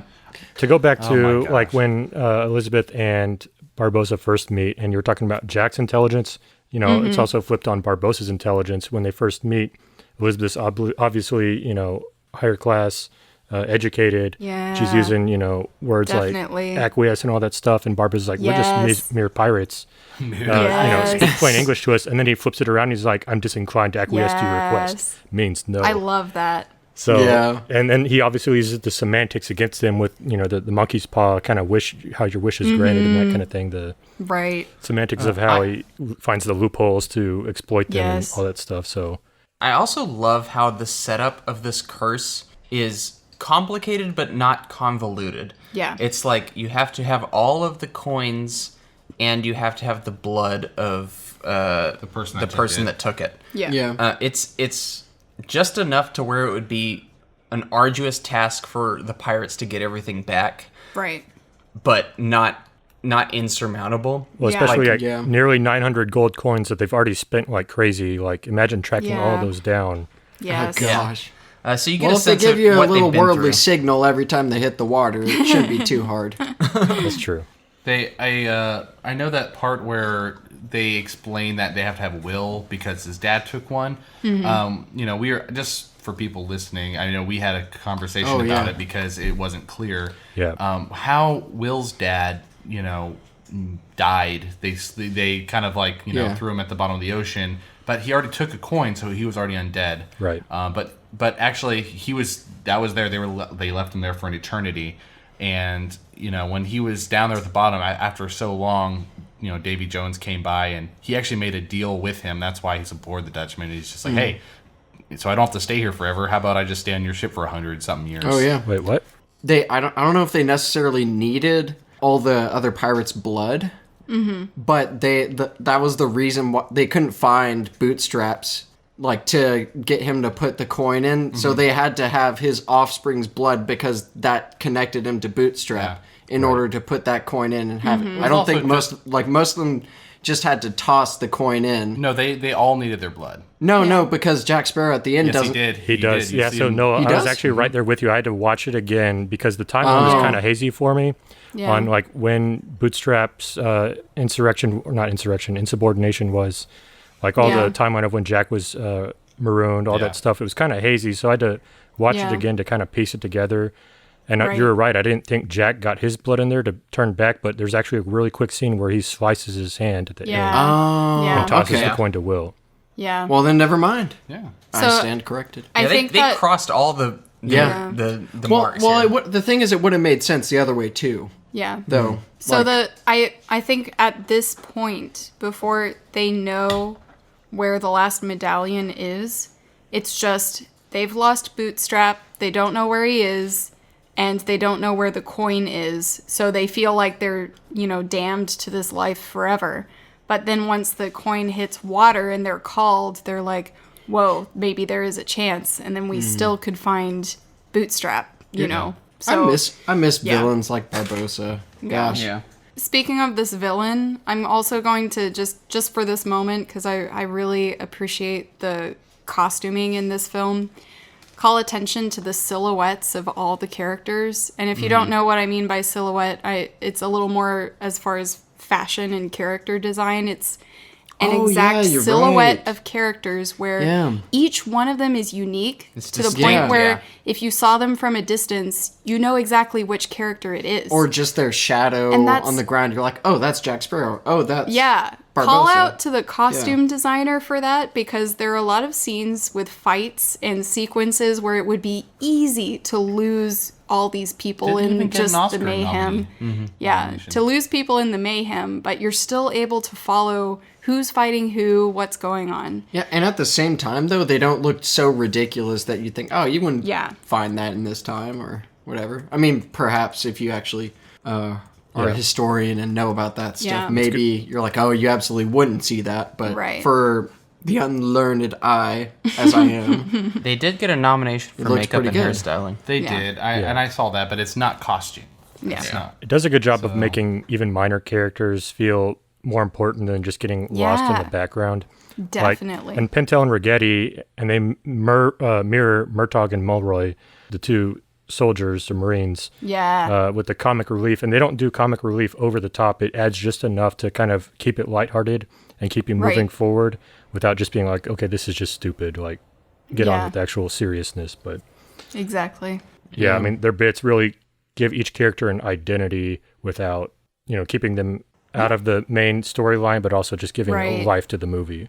Yes. you know, exactly. you're actually that does make you think. Every single character you see has some defining Yeah. trait. You've got the guy with the wooden eye. You've got the guy with the bird. Yeah. What more do you need? The point I'm making is that you know exactly which character I'm talking about when I describe that Actually, one yeah, thing when you about said that, them. I knew exactly. Yep. Yeah. You're right. Like, it's just, I don't know. Well designed. At Isla de Muerta, Will and Jack witness Barbosa sacrificing Elizabeth's blood in the final gold piece. However, the curse is not lifted because Elizabeth lied about being a Turner. Bootstrap Bill Turner had been a crewmate of the Black Pearl before being thrown overboard for insubordinating Barbosa and sending off a cursed medallion to his child. Will rescues Elizabeth and brings her to the Interceptor, while Jack is captured by Barbosa and gets locked in the brig of the Pearl. Will starts to come to terms with his pirate lineage. All right. I wouldn't say that, it was sacrificing Elizabeth's blood. I don't know. Is that a good word for that? Hey, It works well enough. good job for Elizabeth taking this all the way to the end. I know. Honestly, Meanwhile, I was like, kinda- I hope they don't find out. Oh, they're cutting my hand. Oh, okay. crap. They think I'm somebody else. yeah. Lucky that Barbosa had a moment of rage and just tossed her aside along with the medallion. That was a little, Lucky. yeah. Just say lucky. Hey, it's pirates. I love this kind of heroine. She's fantastic. I think Yeah. it's very well written. Most other heroines would be like, oh, the medallion, I don't need that. But she's like, ooh, I'll Yeah. grab that. Yeah, Well, and she's also also- not overly tomboyish. She's Right, like right. to the extreme. But she has an identity and a feminine. strength in her own right. Yeah. Yeah. I think Keira Knightley does such a good job with this role, and she was especially- 17 years yeah, old. I know. 17. She carries herself like a much older actress. Oh, yeah. Yeah. But that scene where Barbosa is like, "Is your name not what is it, Elizabeth Turner or whatever? Was your father not William Turner? Something like Was that." your father Will Turner? But she says, she just looks at him in defiance and says, "No," and then he slaps her, backhands her. As yeah, she got some balls for. I think the Like, way. she's- So the thing well- is, there are so many movies where women are Yeah. given lines like that, where the way they do it, just I'm like, I'm not convinced, But Yeah. she actually does it in a way where I'm like, yeah, there you go, Elizabeth. But just to temper that, I guess, hype a little bit, I think the end of this paragraph talks about one of the low points in the movie, in my opinion, was the little like romance scene where Elizabeth and Will kind of face to face, and he's like mending her hand. I thought like that kind of edged on the fringe of cheesiness and kind of just Yeah. cringiness. Yeah. And some of even Keira Knightley's like acting with her crying was just like a little over the top. Speaking of which, how do we feel about the chemistry between these characters? I feel like for me, I think it's Okay. passable. Yeah, it's it's not, okay. It's not like Yeah. it's not like the best, but I they do don't spend believe enough it. time together. I think if they Yeah. had more time, they would. But as a kid, it was definitely believable. So Yeah. I think Yeah. to me, it's believable that Will would develop this intense infatuation with her because she's kind of the first face he sees as a child when he's saved from He almost drowning. looks at her as like a savior. Yeah, in a way, she's a 'cause- savior to him. And on her part, I can imagine the infatuation because she kind of believes he's a pirate or descended from pirates. He's So got she that has little that edgy kinda- he's kind of a bad boy It's kind of a taboo. thing. So to me, their relationship represents, in my opinion, kind of a Romeo and Juliet situation. Where it's like you don't really believe the seriousness of their love, but you do believe, why they would be Yeah. in love with each other. I did always kind of doubt how much she liked him because they did just have kind of moments where they were teasing her being slightly interested in Jack. Yeah, here's my thing. I endorse their relationship. Yeah. Because I feel like this movie would be lesser without that connection. Right. I'm for it. Yeah. But it's like a 7 out of 10. Yeah. But also, it brings the last moment of the movie home though. Yeah. I think that to me, like, I love everything, but just the last scene is what Well, I'm like, especially considered like even historically, like it's either that or you have an arranged marriage for political reasons to the Commodore, where there's it's more status and social hierarchy and stuff more versus corsets. feelings. So I guess even infatuation kind of ranks above that on the romantic scale. Yeah. Although it is sad because Norrington does seem to really care for her. Yeah. But at the same time, you're like, dude, you're like 20 years older. Yeah, he seems a little older. Even still, I would though, guess it's kind 8. of just... Let's say they're 8 when they're found and he's 18 Yeah. as a lieutenant, and then 8 years later when this happens. Don't you mean lieutenant? It's believable. I guess that's not a huge difference, and especially during the time, that wasn't a problem. During the time, really. it wasn't really a huge issue. But yeah, I always feel bad for Norrington. He's such a good guy. Yeah. Just every time I see him in this, I'm like, oh man, he made the right decision, and he did it again. It's weird. I don't want them to be together, but I'm like, yes, he's a good guy. Yeah, Exactly. The second time I watched the movie, I literally was intentionally trying to find fault with Norrington's character, and I could not find one thing where I could fault against him. Yeah. Exactly. No, And if he anything, was you always find just. things that you're like, oh, wait, I thought he was being mean, but he was actually being way more lenient Well, than he's- I actually and, thought. He's trying to play his role as Commodore, you know? Yeah, like in that scene where Will Turner slams the hatchet onto the table, and he's like, "Rush, Turner," or whatever. No. He tells him, "Don't make the mistake of thinking you're the only one that cares about Elizabeth." He like let him off with like a slight reprimand, Very little. and he could have thrown him in have the done a lot of dungeon or things, something. yeah. Like, Well, it also shows that he has been aware of his infatuation with her for a while, but he's never taken it. He's taking the high Personally. road. Yes. He's taking the high road. and he does that every single time. Well, in the beginning, she even tells him, "Call me Elizabeth," and he refuses to out of social grace, and then Right. he kind of acquiesces as it goes along because he's giving in into his feelings. Right. But Yeah. Oh, Gosh. boring. Yeah. so at the same time as we have this conversation between those two, we have a conversation between Barbosa and Jack, which is also pretty cool. It furthers their kind of battle of wits a little bit. It's Jack finally confronting Barbosa over the mutiny, really, for the first time. And he also, I just love how he eats that apple in front of him and teases with him because he knows that he can't have it. Oh yeah.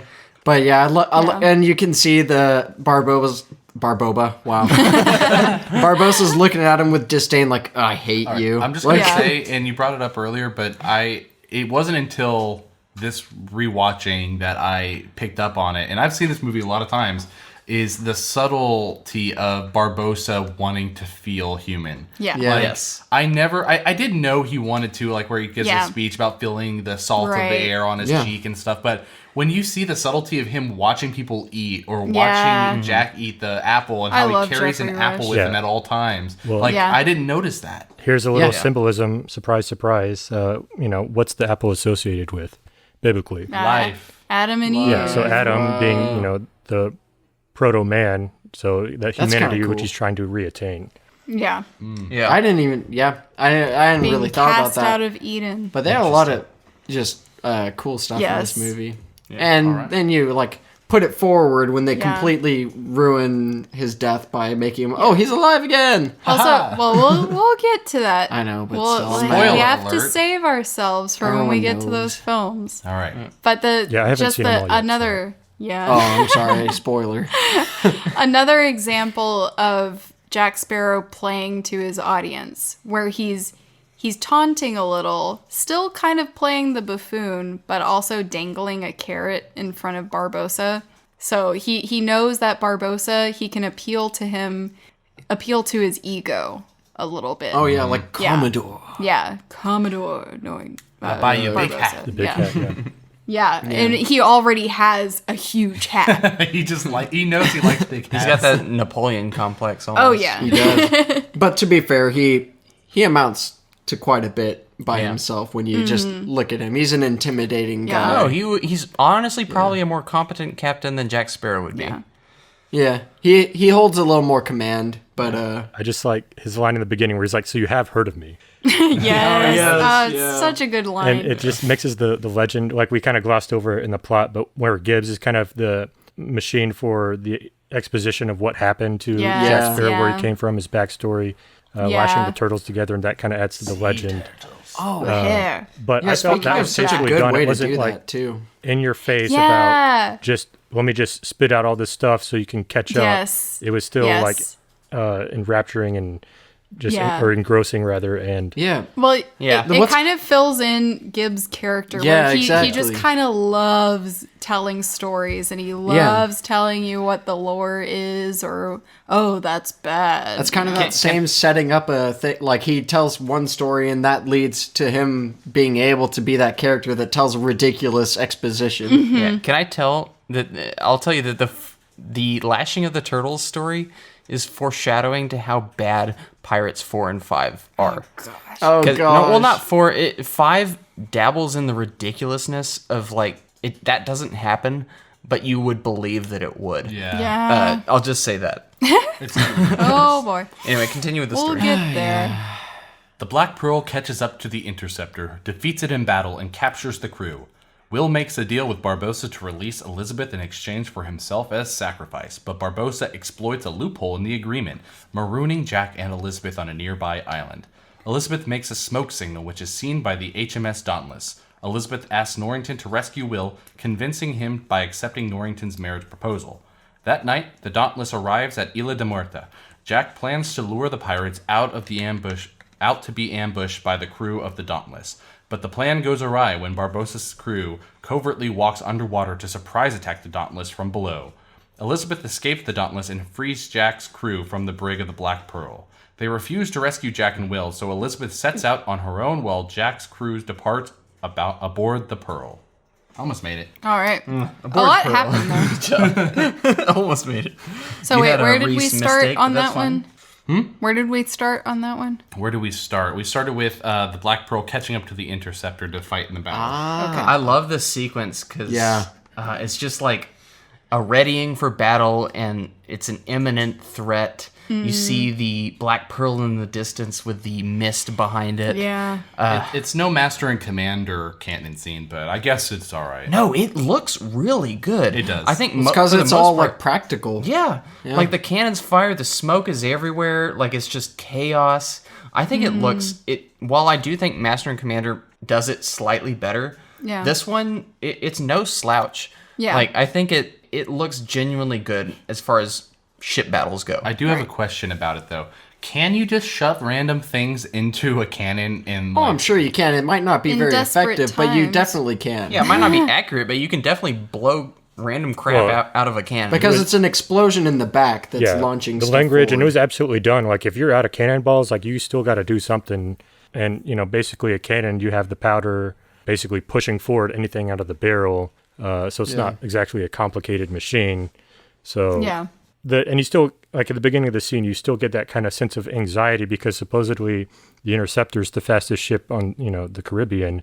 Yet here you have the infamous Black Pearl overtaking them. Yeah. Which is another tie back to the beginning where they debated the fact with those two guards about there's no real ship as can match the Interceptor. Right. And then it like shows like, hey, Black Pearl exists, and here it is catching up to the Interceptor. Yeah. And it did. Which is awesome.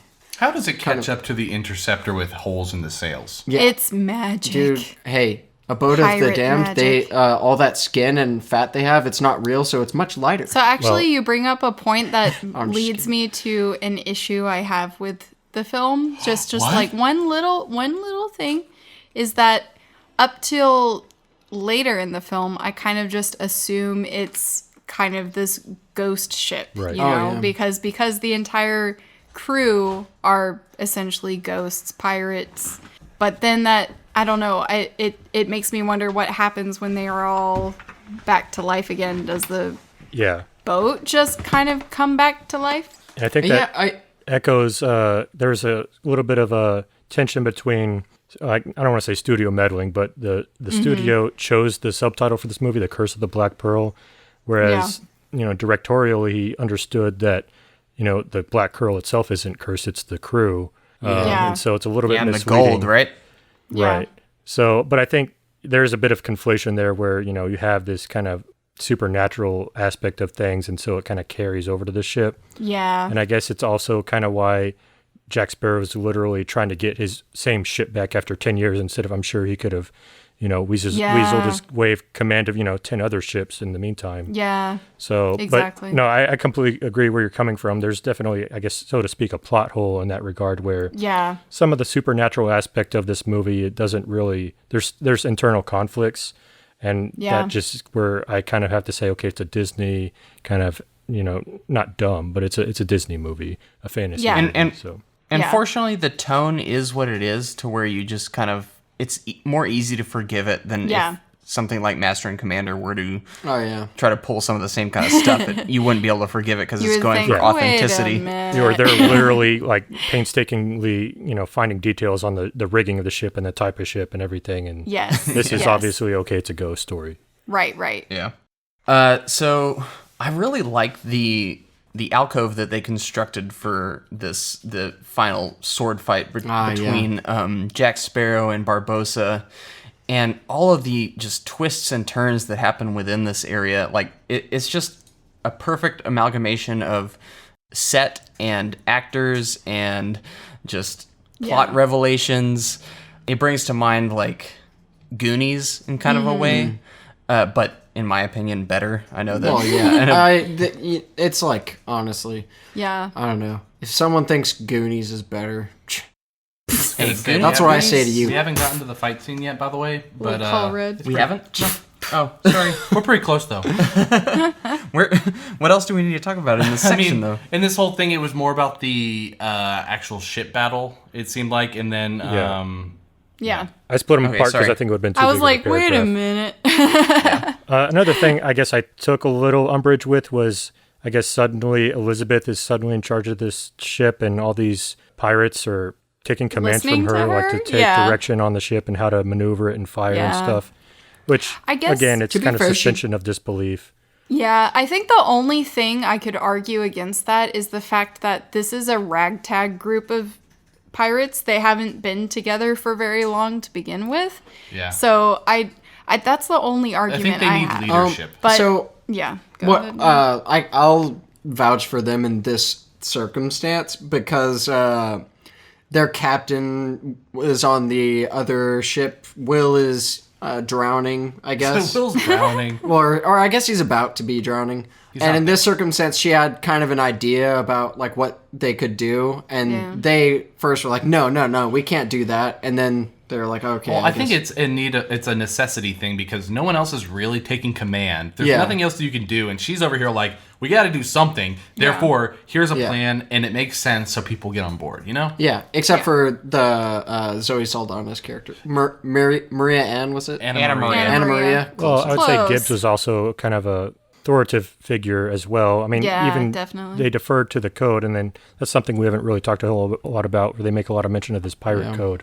Right. That's kind of a pervasive thing in the movie, but I guess, yeah, you're right. They're a ragtag crew, but they're also, I feel like they all are seasoned enough to. Yeah. Yeah. You would think that they would assume enough that they're not taking like, orders of from her probably the least station. experienced person on the group. Yeah. Hey, but she's a top billed And actor. a woman. No, I'm just gonna say it's all about attitude. It doesn't matter what you know, as long as you have that sort of attitude and energy behind it, because no one else is doing anything. If someone's given something, Yeah. you gotta listen. I'd say for this one, I didn't really find anything wrong with it. I guess it's probably not the most plausible situation, but I find a lot more fault in that in the third Pirates. We'll see. Yeah, we'll see. But that's all I I've got think for this that. is a precursor of the character she is to become. Alright. I guess so. Yeah, a very seed- loose foreshadowing. The seed is planted. I will say, that is my stance. The seed is planted for her character. Dude, I am chomping at the bit to talk about the future movies, I but know, I'm me too. really That's really where holding off. we're going to be diverging. holding off. I'm sorry. This I is- keep verging into it, and Yeah. I'm like, It's hard not to 'Cause it makes me mad. You want to talk about it as a whole. This is Yeah. a franchise that's more fun to talk about in Yeah, comparison to but one we another. have to pretend Alright, this I'll- is the only movie we see right now. Well, the more we see, the more we'll be able to compare them to previous movies. Yeah. So Yeah, we're that's just true. talking about the first one here. Yeah. yeah. Also, in this scene, in this part of the plot, this is where they maroon Jack and Elizabeth on an island together. And this is where we also kind of learn the backstory of how Jack got away the first time and know. how it's his whole thing is half intelligence, half luck, very Yeah. opportunistic. Great. He's great. This is also where we get the famous line, "Why is the rum gone?" Oh yeah.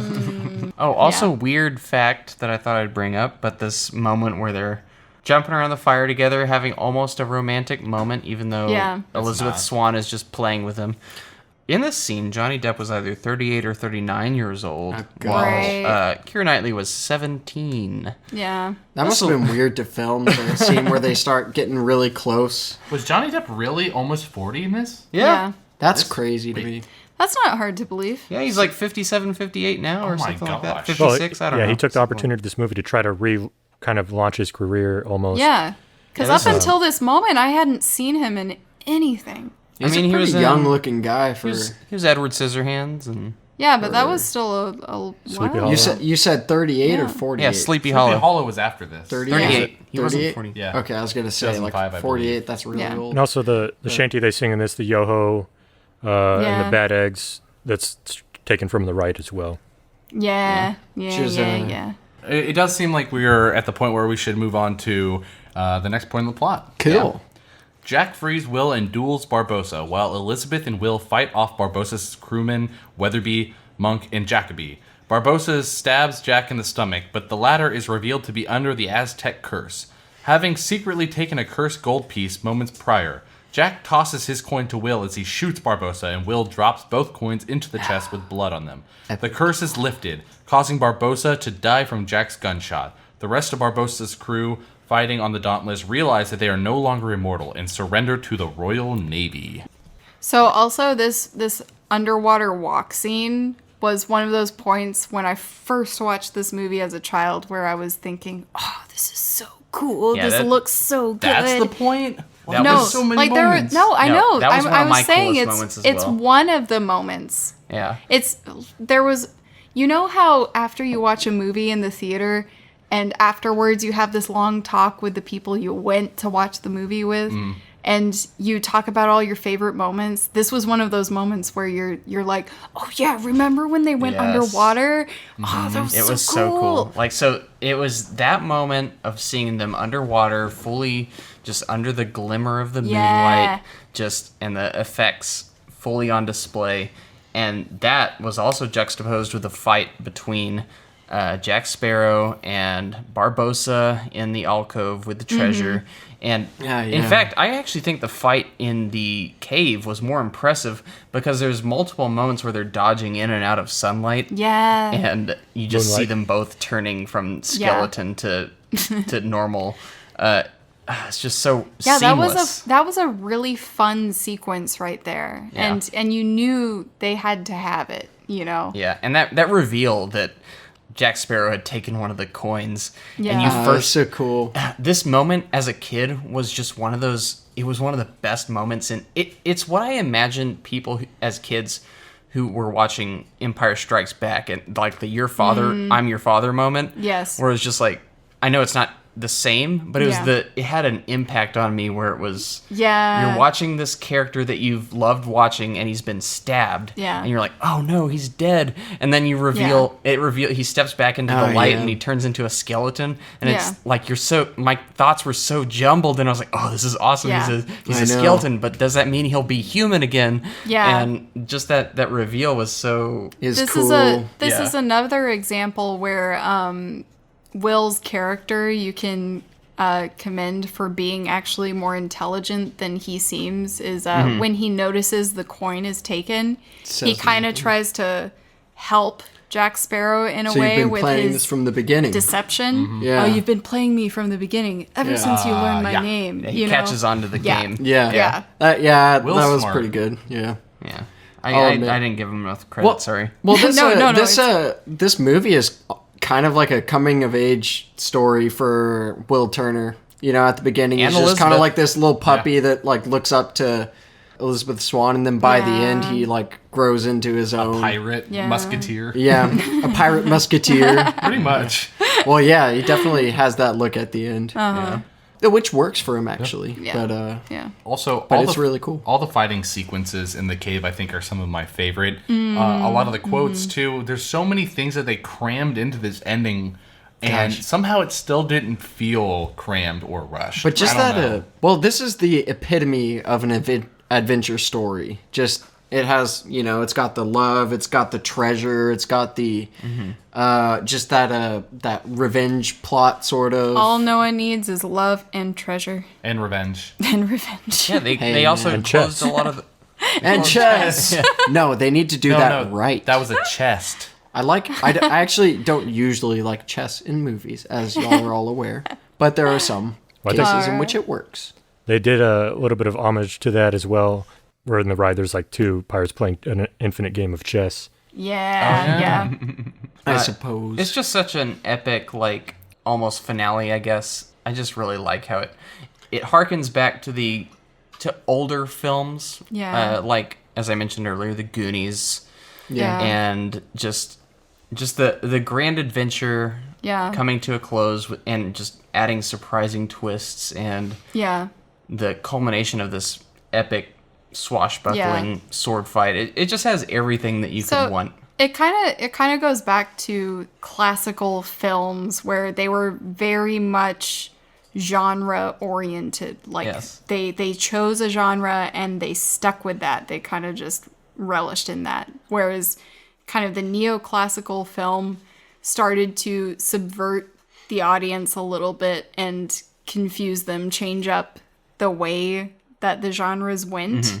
But this one kind of went back to that charm of the golden age of Hollywood, and you kind of just revel in that. So I've really found Jeffrey Rush's acting, like when he realizes the conflicting emotions of like he's mortal again, like he has that.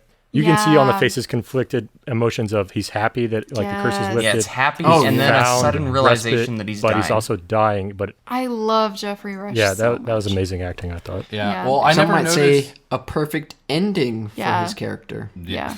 Anyway. We'll get to that. And I did not notice up until these past few viewings that he had the apple, or at least I didn't think about it. But that was because as he was dying, he's like, oh, I finally get to have my apple. Yeah, so David and I were having this conversation where he's like, so was he like just carrying this apple the whole time? Yeah. And then I said, well, it's kind of like he has that. So the moment that they turn human, he can just relish in that one moment immediately. Yes. He also, what he does, he has one line to express two emotions. And the line is, I feel cold. Yeah. And in the first portion of that line, I feel, it's very positive. It's uplifting. You see that he's like, I feel. He has a smile. Yes, it's almost happy, and then moments later, cold. Yeah. And you see it dawn on his, just through his eyes, that it's like, it's I feel, but it's not good. Yeah. And he like, you also notice that he ever so slightly crosses his eyes a little bit. Yeah. When he's starting to shift into that I'm dying moment. So And I actually, this is another memory I have of you, Reese, was when we were talking about our favorite moments, you had talked about that scene, this scene right here.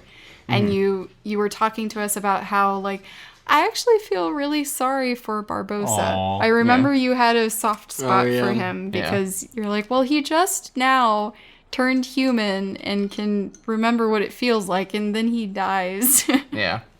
It's very sad. He is a bad guy, Yeah, but he yeah. has good elements. That's what makes him Yeah, such a exactly. good villain. Exactly, Boromir. It kind of almost mimics like just the actual history of where these pirates came from.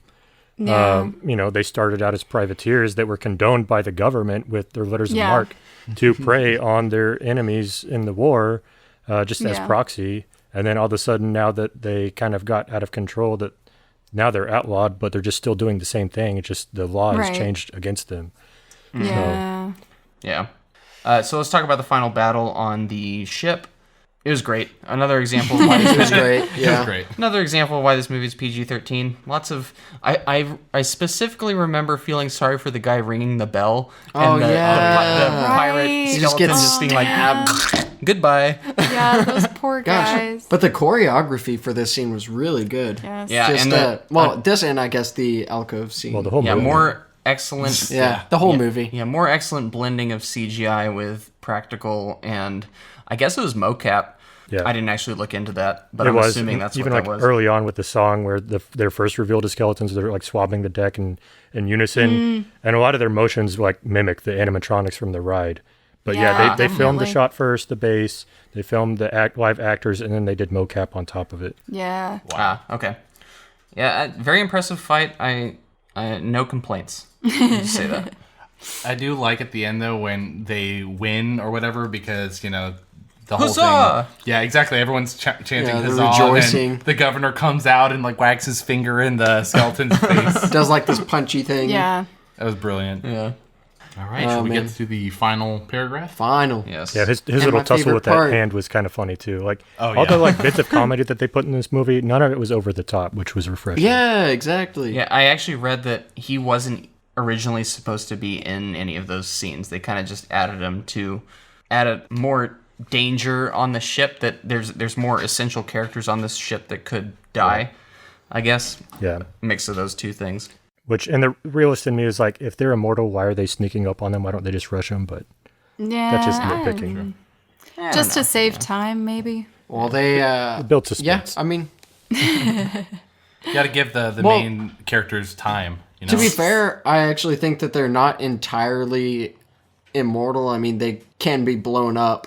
Yeah, I ripped guess if to you're bits and pieces. pieces, yeah, that Yeah. would be. It's like a vampire. It's like, well, yeah, you can live forever, but Yeah. if someone dismembers you, But yeah, I think the main purpose was just the point of time, because you look at how quickly they got rid of a bunch of people, but then once the guys were alerted, then it became this whole ordeal Yeah, that it's took more a arduous. ton of time. And Yeah. I do want to call out the Governor Swan.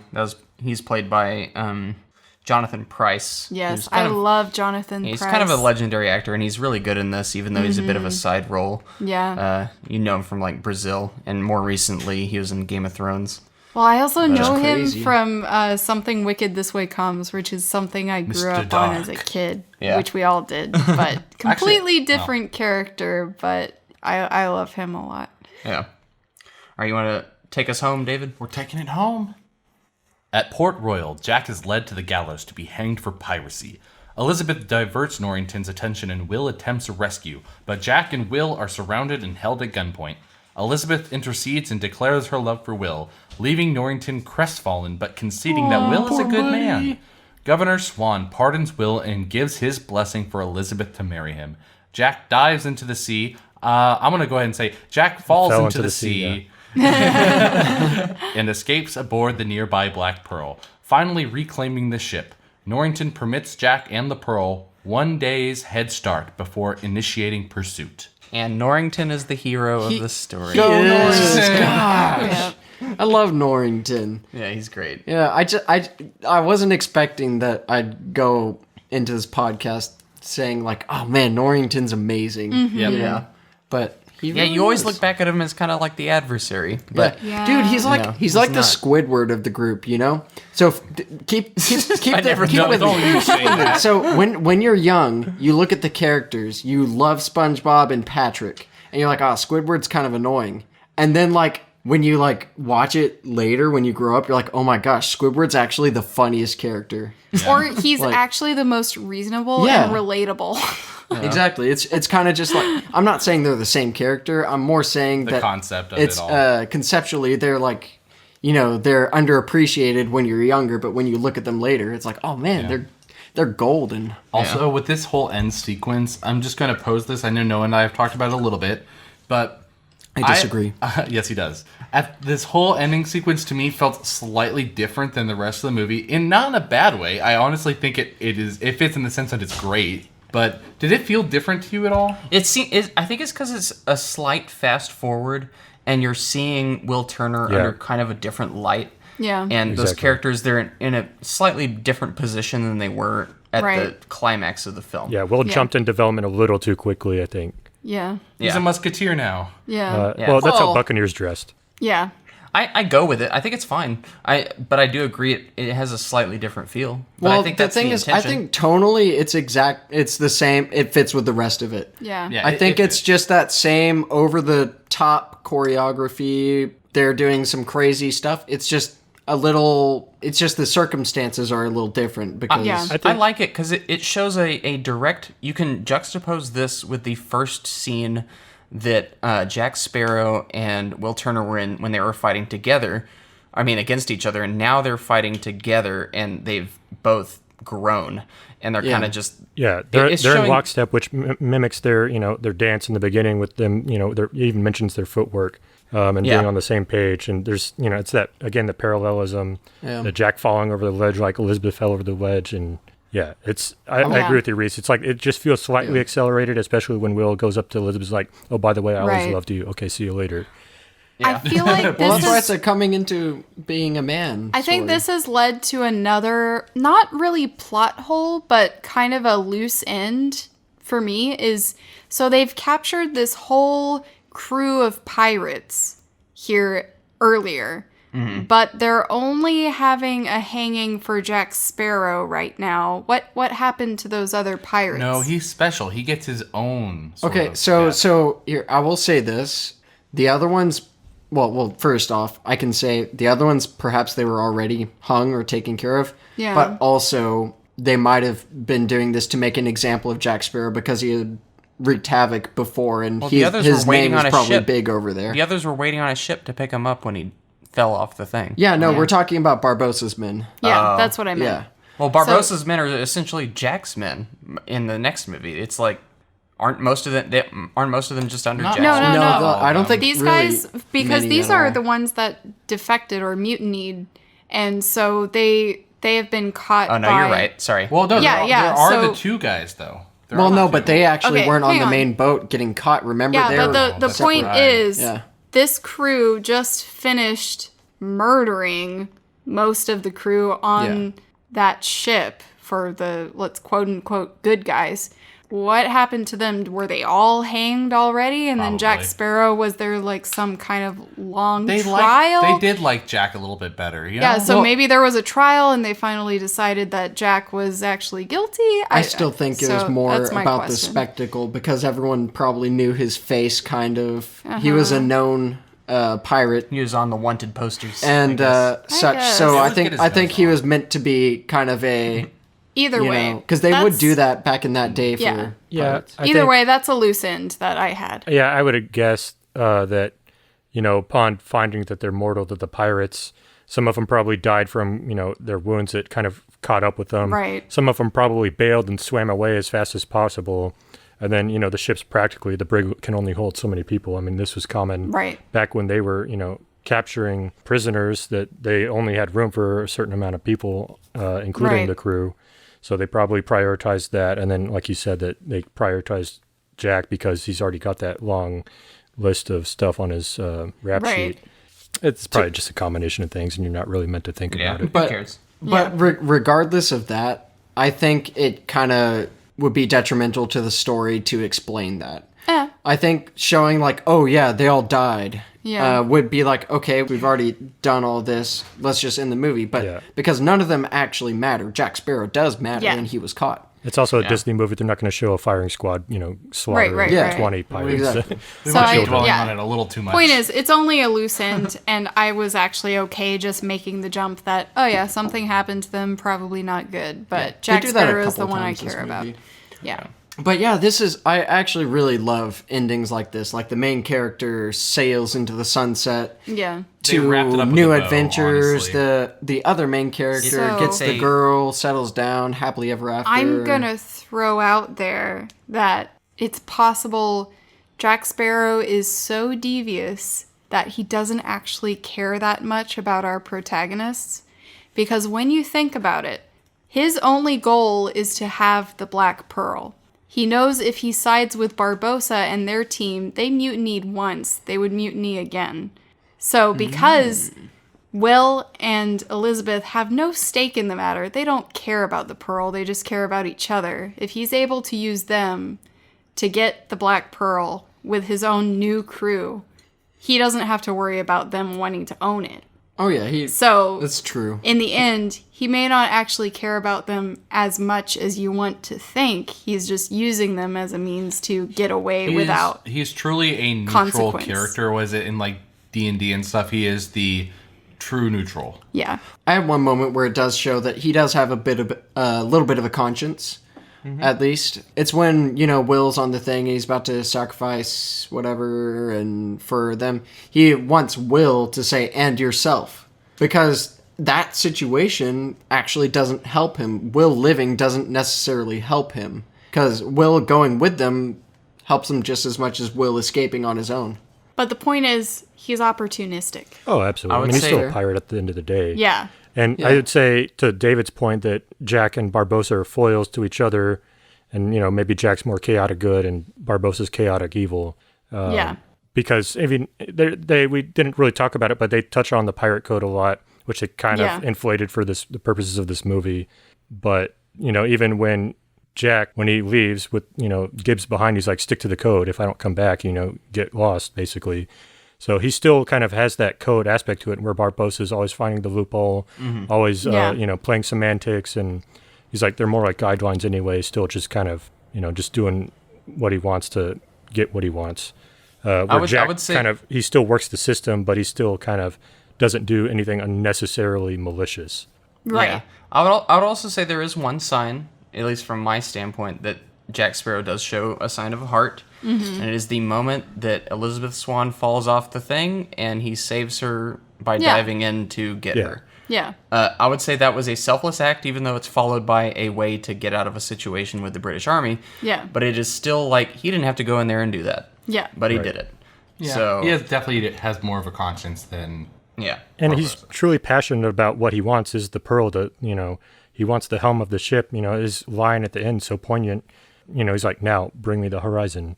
And I think he improv that line.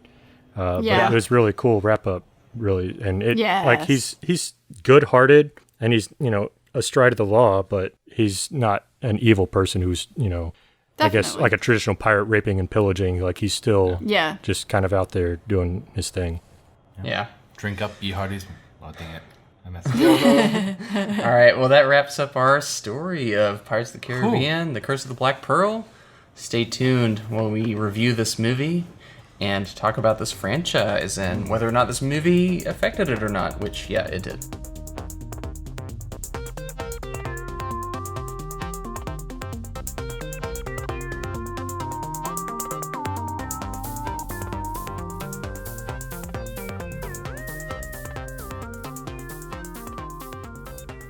Welcome back. Are y'all ready to review and Aye, sir.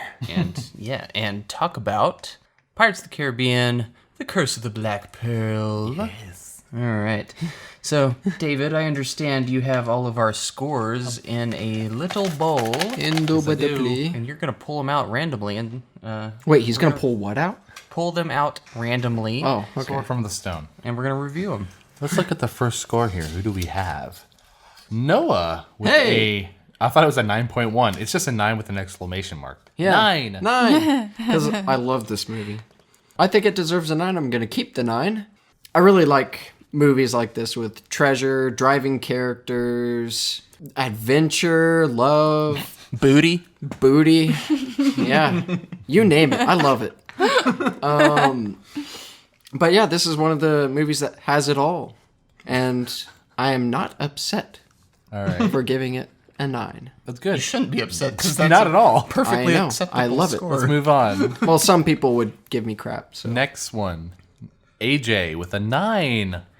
All right. hey, So the fact that they made this movie based on a ride from the late 60s is just incredible. This movie stands the test of time. The character of Jack Sparrow is just iconic at this point. I remember probably along with like 300, I can't really recall any movies within my lifetime that I remember coming out and people were just, imitating this character left and right. I mean, I'm sure it could, but he's one of them. Halloween right up there. costumes galore. Yeah. Oh, yeah. Can I say that he's like our generation's Han Solo? Like he's not the He same is. personality wise, but Right. like he fills that same like kind of just Cult of personality. Yes. Yes. So- Where it's just Yeah, and Yeah. it's just it's a good Disney movie that's not just for kids. They really do a good job of straddling the fence for a children's movie that's enjoyable by, I guess Right. we'd consider ourselves adults at this point most days. in some ways. not me. And there's just enough, not like super technical stuff. There's not really huge deep meaning in this hugely cerebral or highbrow themes, which Right. isn't why it doesn't get a perfect score from me. And there's a little bit of sloppy editing. I've found some kind of poor cuts and stuff, but that's really looking for it, from a critical lens, trying to find something wrong. But it's an enjoyable movie. The plot moves along and enraptures you. You feel like you're on an adventure, even though, maybe not the huge, like really deep character development and stuff, but it's a fun movie. David's, meets David's standard of rewatchability. Yes, it does. Hey, yeah. Yeah, I don't know if you had something to say about that or not. Wait, so hold on. You're saying it's about as rewatchable as like movies such as, in David's mind, the pinnacle of all movies, Tomb of the Dragon Tomb Emperor. of the Dragon Emperor? What was that movie? Mummy? Tomb of the Dragon Emperor? To which he gave a 7? I don't For remember this. rewatchability. Wait, you gave- Rewatchability and those wait, hold shots that... Hold up. Yeah, go ahead. David gave The Mummy, Tomb of the Dragon Emperor a 7? He did. What movie is this that you speak of? When did we cover David, this movie? please tell me this is not true. This is not a thing. I don't know what you're talking about. It's not true. Wait, what was your reason? If I go to screenpunk.net and look up Franchise Killer Podcast and then go back into our vault of old episodes and look up Mummy, Tomb of the Dragon Emperor, am I going to find that David gave The Mummy, Tomb of the Dragon Emperor a 7? No, because I have a hacker on the job right now to take it out of there. Agent, get on He's not doing a very good job, is he? Yeah, plenty more. Not that much more. Yeah, but this movie doesn't have like deep symbolism, but it's definitely got me looking for like, really appreciating the parallelism from the beginning and end, where they kind of come full circle on a lot of little just tidbits that get mirrored from the beginning to the end, like the sword throwing and just how characters act, just little details. So it's got enough of that to satisfy someone who's like detail oriented like me, looking for a little bit something more substantial, I guess you could say, but still being an entertaining overall adventure. So 9 I feel good about. All right. Irina seems to think that Yeah. this movie is just as good as any other movie she's scored so far. It's a 10. What? Yeah. All right, so let me Another. explain myself. You don't. I'm backing you. Okay. By the way, I'm all just right. going to say that's 3 10s in a row she's done. So, not in No, a row. Soldier. Soldier's Not in a got row. like a Soldier was 9.5. not. Soldier. Shut Would you up, like to Mr. talk to me about that? Tomb of the Dragon Emperor Please. 7. Please. Would you like to confront me, David? I think that one's crazier than mine. All right, I can talk to you later. Let me explain my 10. So I think going into this podcast, I have decided that I'm not going to let my pride affect my decision making as far as rating goes. That is And really fair, actually. I decided that I am going to give something a 10 if I think it fully fulfilled what it set out to do. And people can argue with that. I don't look down if people don't want to give this a 10. I think that's valid. But for me, this movie was set out to be not just a children's film, but a film that many could enjoy all at once. And part of the reason they decided to push it to a PG-13 film is already a risky venture. So I think, for me personally, I believe that they carried out what they set to do, and they created a vastly enjoyable film. They revitalized the pirate fascination. Yes, and so they reinvented in a way in their own fashion based on kind of a little influence from Treasure Island and some of the pirate stereotypes, but they created something new and it put a footprint on pop culture. So I give it a 10 for that. Dang. Yes. Well spoken. All right. Yeah. I actually completely agree with your sentiment of not giving in to pride and such. Well, the saying goes, you try to please everybody, you end up pleasing no one. Well, they kind of disproved that, in my opinion. Yes, exactly. Yeah. It's just like I've always thought that whenever I rate the movies in general, it's just rate from the heart, not from like a. I mean, like you obviously in a lot of cases you have to be critical, but in general, as far as most movies, I rate from the heart. So I think that's a good. No, that's definitely definitely. I know what they're looking for. a good rule of thumb. I like to be. Yeah, I know you can hear it too. Again, it's one of those things where if I rate something, I'm not expecting people to agree with me. It's just that is how I feel. Well, as you can see, both David and I give it a 9, and I'm sure Reese is in a similar boat. Yeah.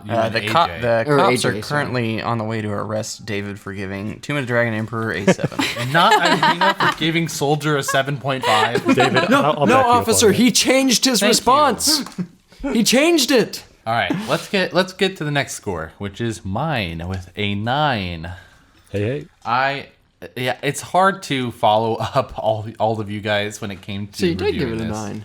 Yeah, I give it a 9. right. But you also quoted me without realizing I did. Yeah, I did. I know. So I'm going to try to be brief. It is the epitome of a perfect popcorn movie. Like this, you're not going into this looking for. I'm sorry. Sort of, Did you use the word perfect for something that you rated a 9?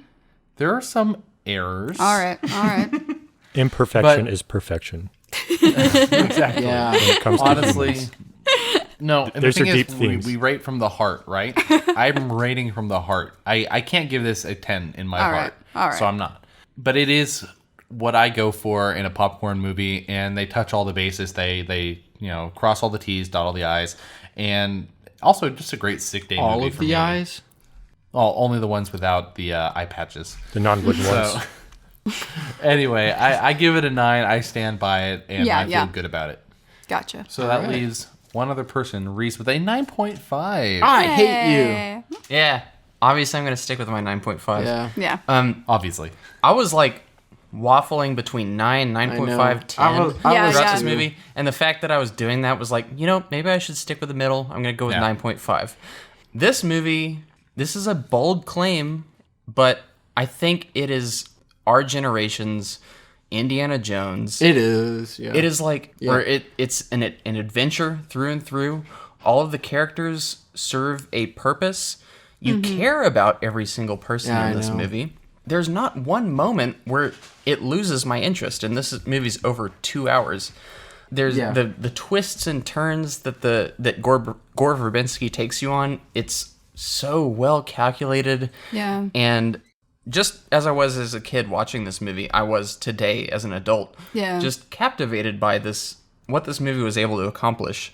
It's so practically made and well constructed from start to finish. It's a complete story. It's one of those movies that if it had no sequel, this would go down in history as like one of the classic action adventures. It still will, but you would look back on this with the same reverence as you would Indiana Jones, Right. Jaws. Just I do. like yeah. it's one of those movies that it just is that it Yeah. embodies that. We might have It's a people classic. scoffing for that kind of statement, but I think those people are 100% wrong. No, You're just, wrong. Just give it time. This movie is going to age like a fine wine. I think it already has. I think most people know this movie's great. Yeah. I know there's going to be. It some just people has this dissenting. adventurous spirit about it that you could tell the filmmakers had fun making it. It's just a fun blockbuster popcorn movie, the type that you don't get today. And as much as I like Marvel and I like blockbusters still today, they feel more like a manufactured product. Yeah, A little bit it is more cheapened. formulaic.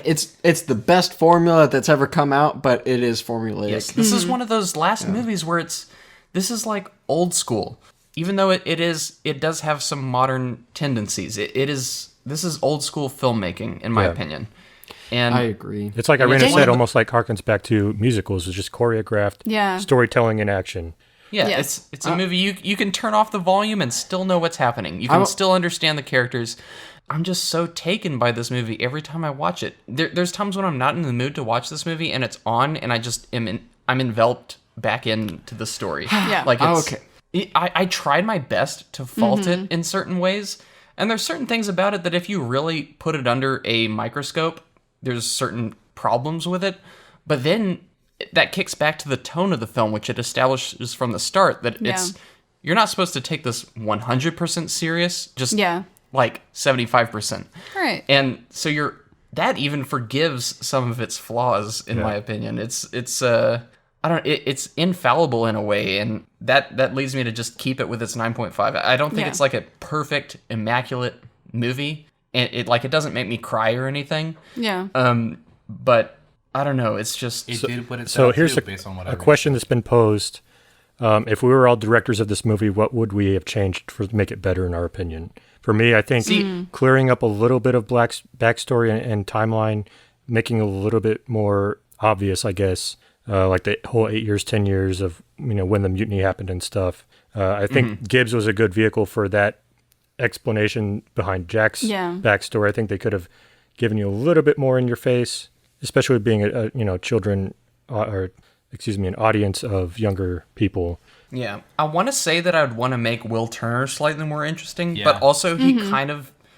But this is But another. they're saving instant, that for later. A little This bit. is another instance of me also going against that and saying no. He's like the eyes of the audience. He's kind of he's the impressionable one. He's the one that you kind of identify as. So all of this pirate world is hitting him just like it's hitting the audience member. Right. He's the surrogate in a way. So I wouldn't even change him. Like there's certain things that I put up that I think could be better, but then I'm like, it's hacked back down by the fact that no, I see like the use of this character and like why they chose to make him be that way. Yeah, there are a few elements of dialogue that were a little too on the cheesy side and almost like they're trying too hard to inject jargon that didn't make sense, but that's just, from a critical vantage point. Right. Yeah. Hence the 9.5. It's not like a perfect 10. No, that was just a question that's been posed from the audience that I thought was a good question. Right now. Yeah. Yeah. What is our average, by the way, AJ? So average between us is a 9.3, putting it squarely at 4th place behind Blade Runner and in front of Girl with the Dragon Tattoo. Okay, so right now I'm having like a huge war in my mind. Yeah. Like one side is like your credibility, Noah, and the other side's dude. But pirates. Oh, I see why you got mad at me now. You were What? thinking about changing your score, weren't you? Yeah, Yeah, I see it now. it's just Go ahead. like I don't think it's too this is late. why I Change hate it going to- first because like This is why we write them down, though. no, I know because like whenever I'm thinking about it, I'm like okay, objectively a 9 is great. I love this movie. 9 is awesome. Yeah. And then I talk about it a lot and I'm like man.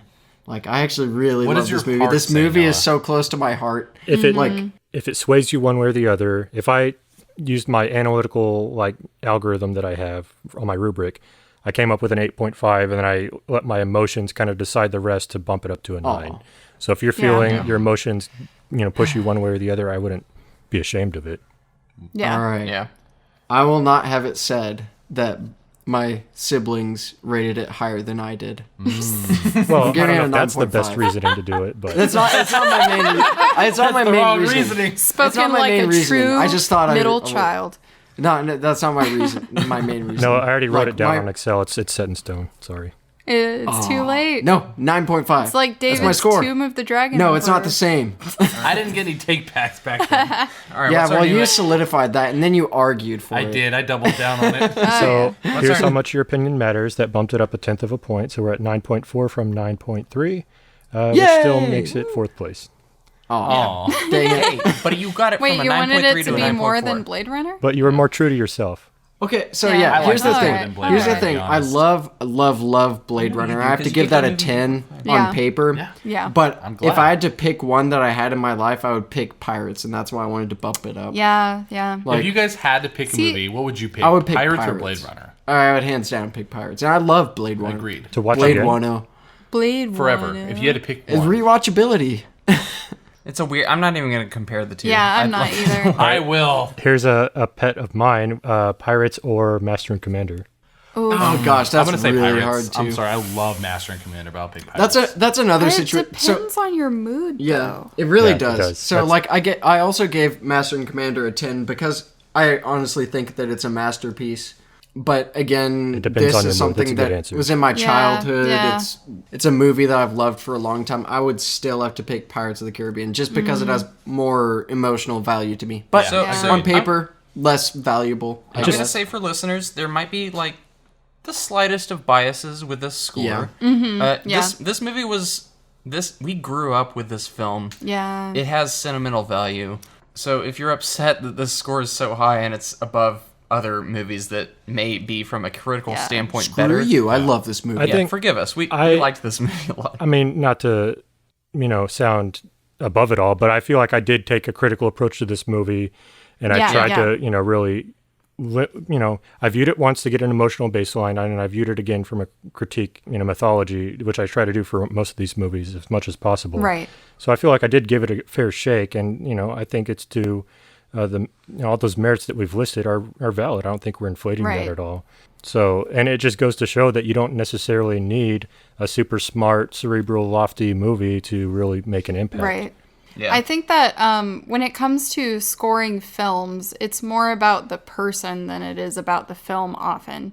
Like, there are a lot of people that, like you, are trying to be as critical as possible, but we can't deny our human nature and our interests and what our history is. So when you're looking for a rating of a film, it's more that you're trying to figure out who is more like you in your interests. So a rating doesn't basically define a person's perspective as far as, intellectually or anything. It's just Yeah. how you feel about the film. So All right, let's move on to franchise. Yeah, let's talk about this movie. Yeah, this movie was not successful. Well, I will say, Wait, let me Taking all guess. that. research Let me on guess. this What was movie, the it did budget? have a lot stacked against it. The studio didn't want to Yeah. make it. Even in production, they were like, this is not a good idea. They Yeah. did Yeah, stick they're- the subtitle on it because they were planning on making a trilogy at first. yeah. Yeah, I mentioned this at the start of the episode, but Cutthroat Island, 1995 movie, had bombed, so people were not optimistic about another pirate adventure.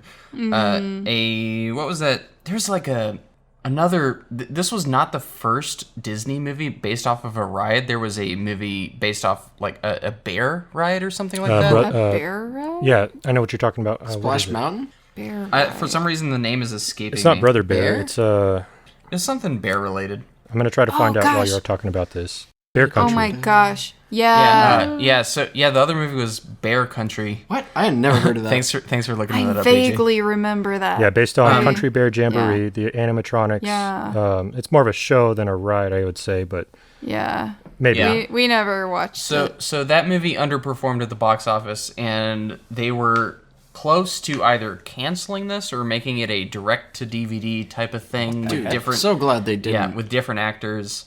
Fortunately, that didn't happen, and this movie fought through the masses. Gore Verbinski actually was the main. He's the director of this movie, but he was the main savior of this picture. He had his people working. He said, "Hey, keep doing the work. Keep coming up with concept art, and we're gonna show them. If they come to us, we're gonna show them like what I we're love working his on." fight. He had faith. And they were impressed with the work that he turned out from his from the people under his. I don't know. Imagine Words are hard.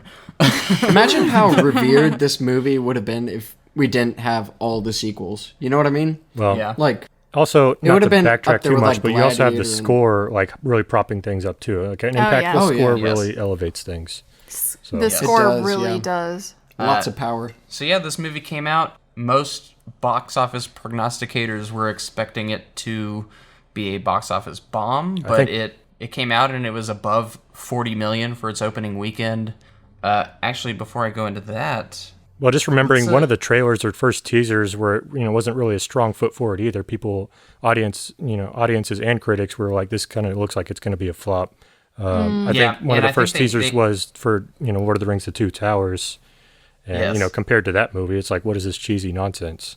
yeah, they Yeah. were trying to actually bank off of the popularity of Orlando Bloom because he was in Lord of the Rings. Oh, yeah. Yeah. But yeah, people were kind of skeptical of it. So that brings me to you guys. What do y'all think this movie did worldwide? What was the budget? The budget was 140 million. I bet. Hefty. Summer bet. movie. I bet 500. Yes. $1 billion. Whoa, I'm gonna say 400. I hate you. But I'm 100 million off. I know, but you're close enough to mine that it hurts. Noah stole mine. What'd you say, Noah? 500 million. Okay. I'll say Yeah, 507 million. Okay. Noah likes the number 7. And 3. AJ? wait. So Noah said 500. He said 507. Hey, don't judge me for my 7. All right, David 508. said 500. I hate you. Arena? You think it's a little higher, so you went one above. I don't like being wrong, so I'm not gonna guess. Wait, just do a guess. I think you have a chance here. 2 billion. So he said 507. I think it's a lot of money. A lot of money? Yeah. Ooh, you might be right. I would take your guess. Multiply it by AJ, 2, what was yours again? maybe. I just 508. outbid Noah, so Me by it was like 1 508. million. Yeah. All right, Alright, I'll AJ, take a guess. you- Oh, never mind. Go ahead. No, I No, hate it's you. too late. It's too late. It's God. too late. Go That's ahead. evil. Only because David AJ. undercut him, so I had to get it on the other side. I hate you. AJ, you are correct. Y'all are terrible. The movie had a worldwide box office of 654 million. Wow. All right. Yeah, blowing all expectations With out a of the 40 water. million opening weekend? Literally. It was like 46 million or something like that, Dang. and it had tremendous legs, exceptional buzz.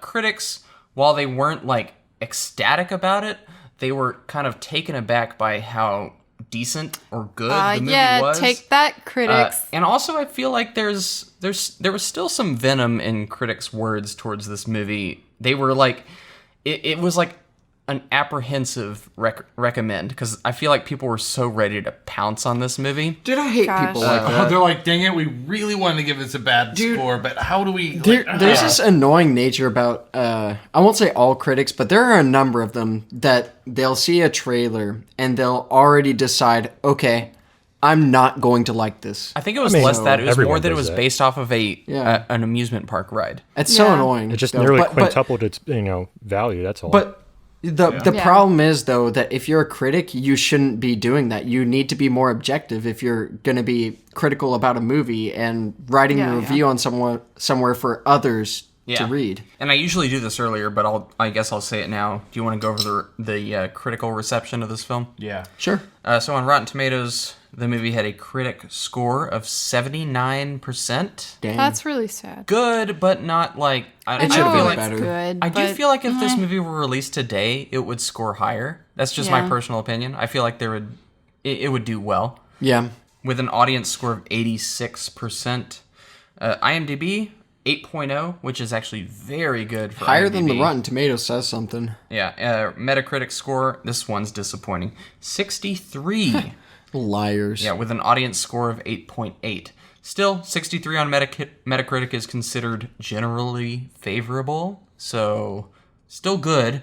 But so overall, good to great reviews, not excellent, I would say. So most people enjoyed this movie. It was a big surprise. I think most people were just kind of blindsided by it. Yeah. The fact that it was actually good, and Johnny Depp was kind of a no-name star, and he was in this role, and he broke out in a big way. I take that back. He wasn't like a no-name star, but he was known in kind of indie I would circles. He was big and then died. I would say it was more like, wait, Johnny hit a Depp wall. is back? Yeah. Yeah. He was like, he was aligned with Tim Burton, and he was in a bunch of other kind of indie Quirky. projects. Yeah, like Sleepy Hollow and Edward Scissorhands and whatnot. But yeah, the movie, massive success, had huge legs at the summer box office, which is kind of the more modern we get, or the later we get with summer box offices, legs are less likely, and this one was one of the few to repeat and gain a substantial amount of cash at the American box office. It had, or the domestic box office. It ended at around $305 million just in the domestically alone, and that's actually, though, at the time, that is still impressive that it did 300 million worldwide, though. Like, outside of U.S., because normally domestic is the biggest, and it still was, but usually things are huge over here, and then over I would say here overseas, and, it's less. And this, not to mention, this movie did as well as it did without the assistance of China,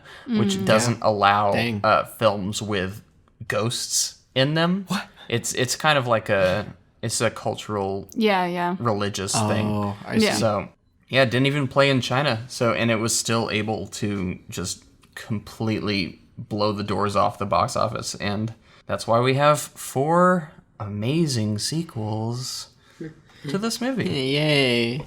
I'm overjoyed to hear Asterisk. that. I have never seen next them. to I'm so amazing. excited to see where this series goes. All right, so that leads us to next week. We will be talking about Pirates of the Caribbean, Dead Man's Chest, the sequel.